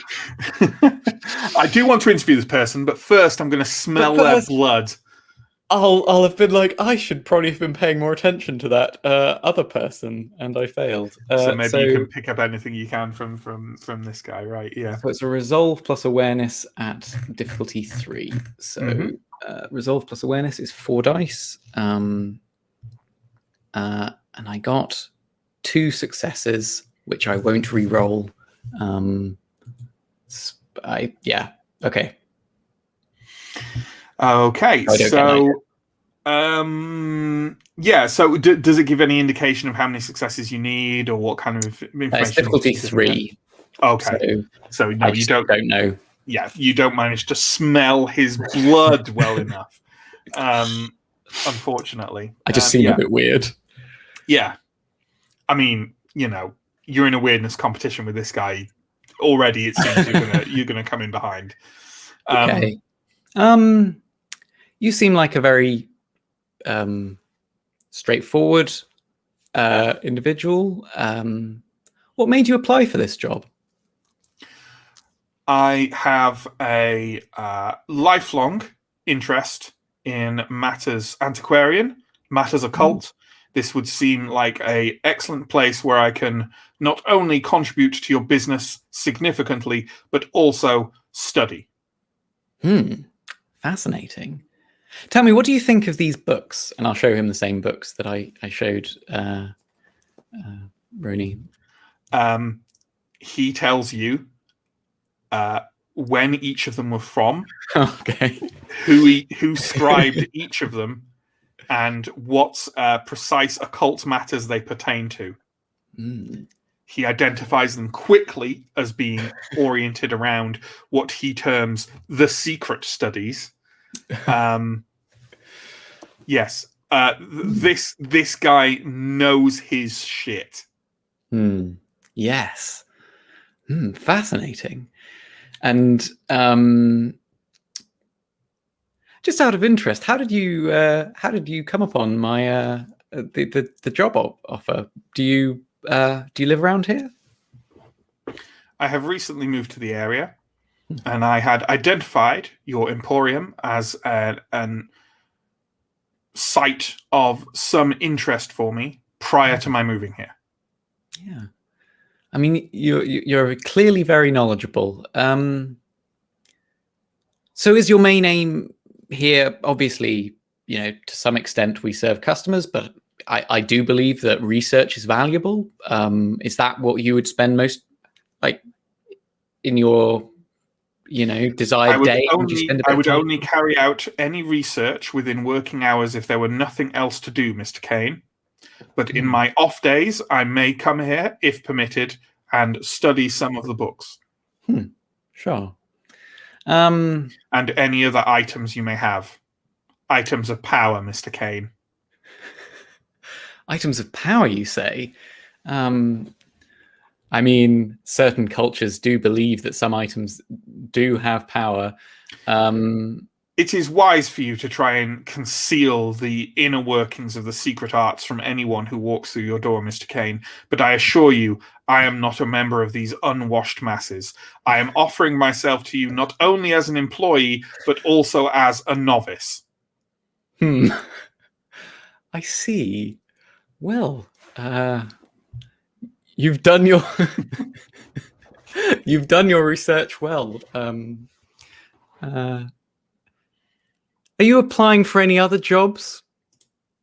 This is currently the only position I am applying for, Mr. Kane. I am very, very keen on acquiring a job here. Yes, I see. You're very motivated. I would say that motivation is the only thing in my life, Mr. Kane. Right. Well, fascinating. I'm desperately trying not to smile because that completely undercuts my role playing of this guy, but oh my god. But I think perhaps a traditional interview might not be appropriate here. Perhaps you could tell me, I mean, you have you always been this motivated? Have you is this a new thing? Have you sought this type of work for a long time? For as long as I can remember, Mr. Kane, I have been fascinated with the workings immaterium behind the veil of reality as we know it. Yes. Right. Well, perhaps another topic. I might not be able to be here all the time. I certainly require a level of discretion in my employees. Is that something you feel like you would be able to fulfill for us? Mr. Kane, were you to adopt me as your employee and novice here, I can confidently say I would rather die than betray you. Right. That is... Yes. I mean, I admire your dedication to the craft. Well, it's been lovely. Pierre is dropping in and out. Sorry. Pierre is dropping in and out for us. Steve, can you just pull him off the thing and then back in again, please? See if that solves the equation. What would Mandrel's read on this guy be? With the I insight mean, roll? give a roll, you know. The same old insight plus, was it resolve? Yeah, resolve plus insight, I think is safe to say. 3 successes. Does he like? Is it all Mandrel really wants to know? Is he a front? Does he feel like he's a tool that he's presenting for himself, or is he perhaps a front for more malevolent forces? That's the main kind of thing that Mandrel wants to work out. I mean, I'm not entirely sure how you could get that from a simple insight That's roll. fair. Because That's then fair. it becomes roll to uncover story secrets. That's fair. But like, I mean, for what it's worth, and I think you could get this with either a roll of 3 successes or not rolling at all. Yeah. He seems to be on the level. Cool. Or carrying out some kind of prank. One of the two. Okay. So can you hear me all right? Is everything okay? Yeah. You're all good. You're all good. Yes. Okay. You seem like a very promising candidate. I'll be honest. Do you have any questions for me? No, Mr. Kane. I believe I have everything I need. Perfect. Okay. Well, it's been lovely. I'll be in contact. He stands up, offers his hand, and says, "I will be waiting for your call with infinite patience, Mr. Kane." Yes. Oh, the only other thing is, if there were other people working in this thing, do you feel like you could work with others? While I would prefer to work shifts alone, I will take whatever accommodations are required to secure this position. Okay. Well, I'll be in touch. He nods and strides out. My, Oscar.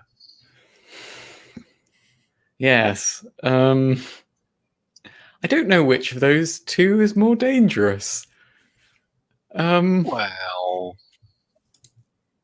it's not dangerous to have your sire keeping an interest in your life.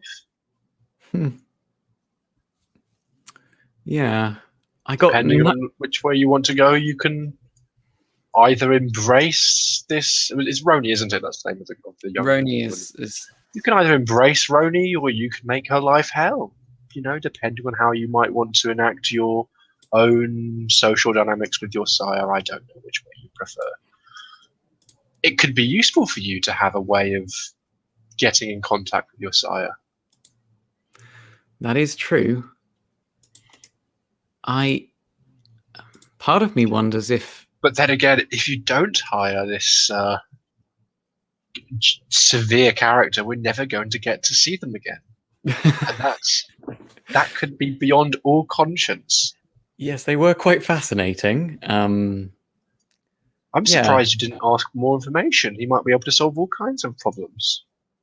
Well, that was partly why I didn't ask for more information. I'm not sure. Well, until they are within the fold, I'm not sure how confident I am. You can string them along for years and years. Mortals will very, very happily give you decades of their life. Decades. Before you have to make any permanent decisions. You sound like you have some experience of this, Mandrel. I mean, how do you think I was away from England for, oh God, many years before Chuck finally joined me in Paris. Fair enough. You'll have to tell me that story one day. As long as there's information to trade, I'm always willing to share secrets. One thing that I did briefly consider, they both have certain merits. Perhaps I could hire both. I mean, I don't know how this shop expects to turn a profit if it isn't open most of the time. Yeah. I don't know.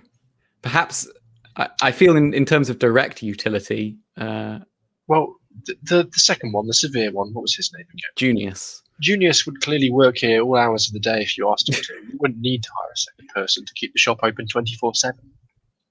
Yes. I feel like he was fishing for something more. Oh yes. Depends. It just depends on what you're willing to give it. Only a few baubles are needed to keep stringing them along for years. You don't need to make any permanent decisions. Bear in mind for you, the next decade will pass very quickly. The decade after that, quicker still. Before you know it, he'll be too old and decrepit for you to worry about having any serious, possessing any serious danger to yourself. Yes. I feel like we want some all coterie action before the session ends here. We're kind of winding up towards the close. Another very personal objectives oriented session, but we like it like that. So let's reconvene everyone at Down Street, shall we? At the end of the day, and for the first time in almost 2 hours, have everyone back on screen, please. With that in mind, is there any particular thing that people want to do to be catching up with everyone else, or This is the new poster. Please use it whenever possible. Oh wow, this is fancy. Truly magnificent work, Mandrill. I did think when I first met you that you would be the kindred to keep us safe, and I see that this faith has been borne out. Oh, it's the And- least I can do. Is this a postern that our ghouls know about? Or are we keeping it just to us? I'm happy to do so. I believe that perhaps... I'll look around. Perhaps our ghouls are fine, but the ghouls... I regret, Oscar, that I would not include your dear friend in that first category. I fear he has been treated differently. Right. Don't worry, you might find that after tonight you've got new candidates that could be included in the list. Were the interviews successful then? Please do tell me. I am always glad to hear of the budding entries to our ranks. Yes. Both candidates had many things going for them. One of them, Roni, I believe, was sent by Sarah. As a spy or a peace offering? Yes. Excellent. And the other? And the other was a man like myself, keen on the occult, perhaps to a fault. He had an enthusiasm that I have not seen since I was first discovering you. I'm not sure I like the sound of that, Oscar. Yes, he was I passionate. and where I would not wish to impose my views upon you at this point, Oscar, but where does your heart lie with these two? Right now, it's a little bit torn. I want to know who I am, so any contact with my sire is a valuable one. But the antiquarian in me, the occultist in me, I mean, this Junius fellow is a fascinating character. I cannot say right now.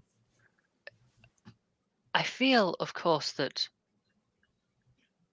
and this may have occurred to you, Oscar, I do not wish to be in any way condescending, but I feel it is my duty to mention it, that if what you say about this Junius character is true, then they are a breach to the Masquerade regardless.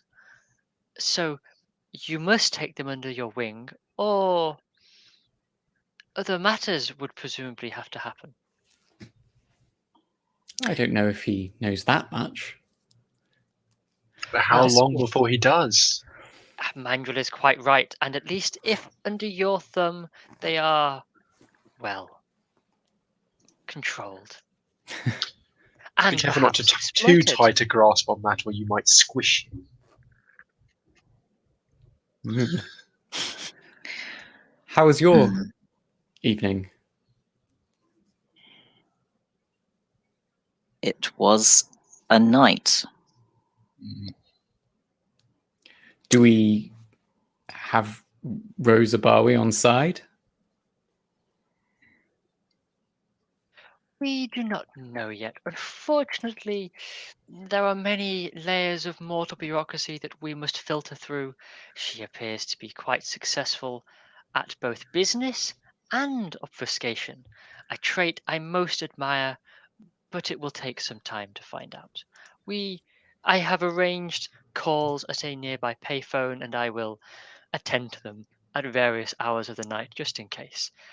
Incidentally, another means of communication would be quite helpful.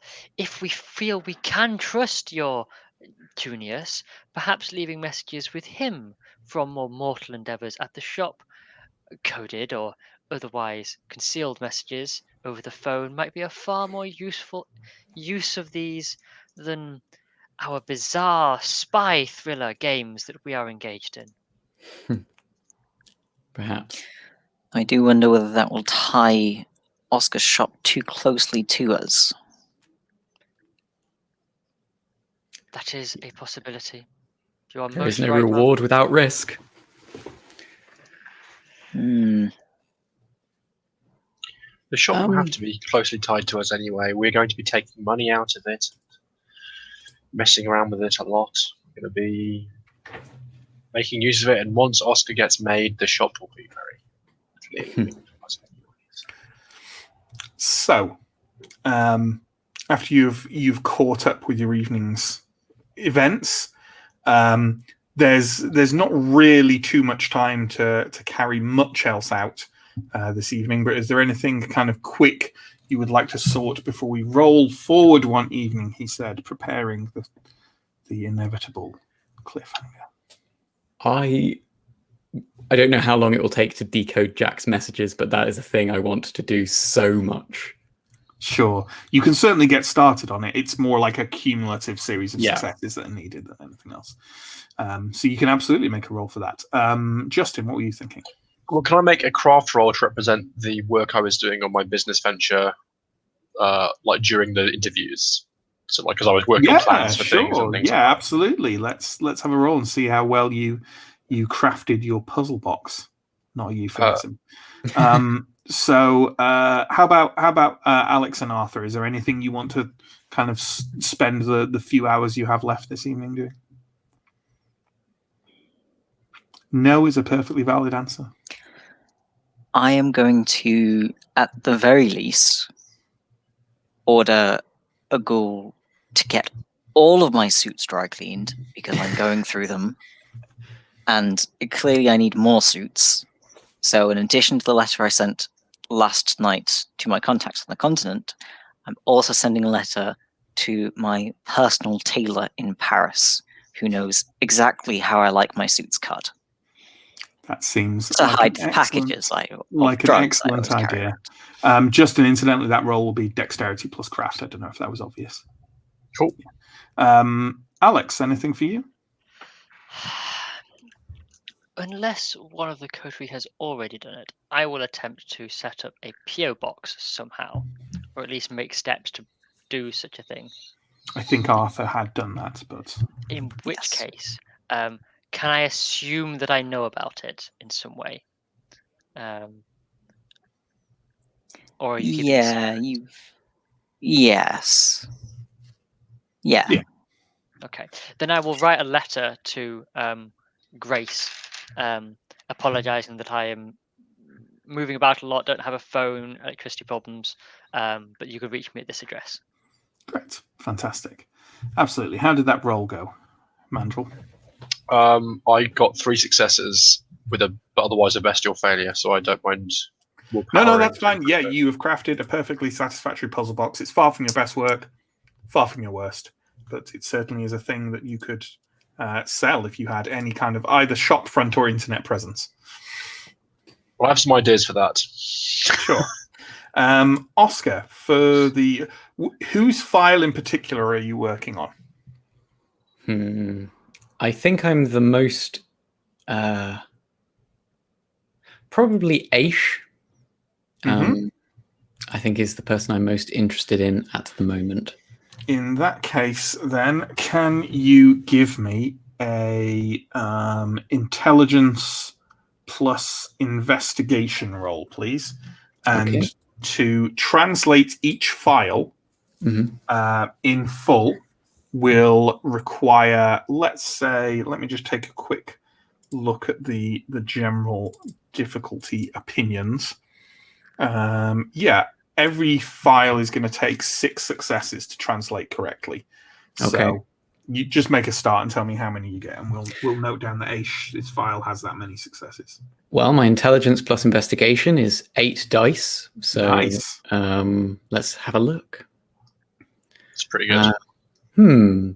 4 successes. Now, do I want to re-roll for more successes?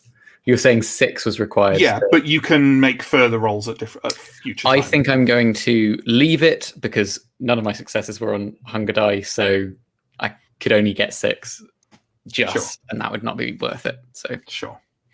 In that case, what we will do is we will roll forward to the next night, and we're only going to do a quick little scene here.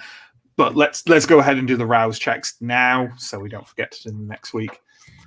So a rouse check from everyone, please, and adjusting accordingly. I get hungrier. 3 hungry. 3 hungry? 3 hunger. 3 hungry. I'm still on 2 hunger. Okay. So the next night, let's say that Alex agreed to receive a call from Ash Shipping. Let's say between 7 and 8 at night, shall we? Yes, that sounds sensible. Seems reasonable. You go out to start waiting, presumably a few minutes before 7. At 7 o'clock on the dot, the payphone rings. I will have invited Arthur to come with me. Sure. Arthur doesn't have to do so, but so if Arthur wants to be here, basically, I'm saying they can interrupt. I'll answer the phone. Would Arthur have bothered? We don't know when they're going to ring, and I'm just going there every night. Yeah, I think on the first night. Okay. Probably just the first night. So, Alex, you answer the phone. I answer. Good evening. A woman's voice on the other end says, "Good evening. This is Alex. Alex, this is Rose. It is delightful to speak to you at last. Have you been waiting to speak with me, Alex? Did you find my bull?" We'll leave it there.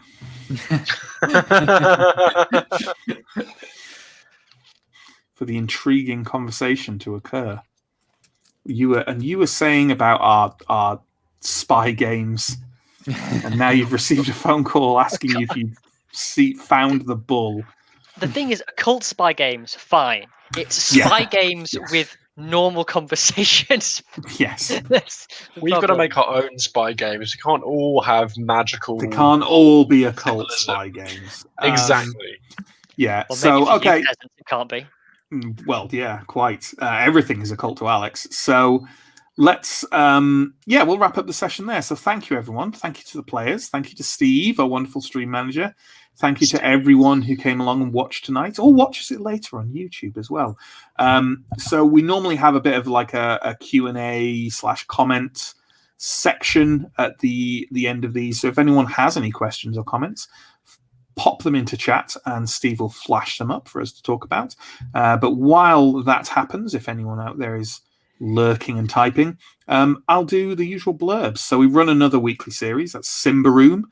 the dark fantasy role-playing game from Free League. We play that every Wednesday night, so that's tomorrow. It's 8 o'clock GMT. We have some monthly one-shots that we play, the first of which was the Alien RPG. The VODs for that are up over on YouTube. And we'll be playing another one of them a week on Saturday on the 6th of March. And that will be Troika, which is an excellent little indie RPG that's weird and abstract and fun and science fantasy and all those good things. So why not come along and watch that? We've also got a Discord that we've just recently opened up to the public. The link for that is down below. So if you'd like to come chat to us about all things telling tales and all things RPG, then go ahead and join. Yeah. Great. Yeah. Still want you to hire both of them and turn it into a spin-off sitcom. Roni and Junius. Trips off the tongue. It does. It's surprisingly effective. I mean, it'll be short to Roni and Junie, but full shot management with one member of staff sounds like a scheduling disaster. Best hire them both. I agree, not least of which because if Junius gets left in the dust and I can't ever play him again, it's a tragedy. I'll be gutted. You did a remarkable job. Thank you. Roni's a full-time student. Exactly. And she's a humanities student. So that's at least like an hour a week that she can't work at the shop. Yeah. The people want it. The people want it. And she's definitely really doing that because there's definitely no element of deception to it whatsoever. Of course. Duplicity in a vampire chronicle. Yeah. So there we go. Unless there's any more questions or comments, we'll wrap it up there for the evening. Thanks again to everyone and everyone out there. Take care, stay safe, and we'll see you next week for more London Ascendant. Goodbye. Farewell.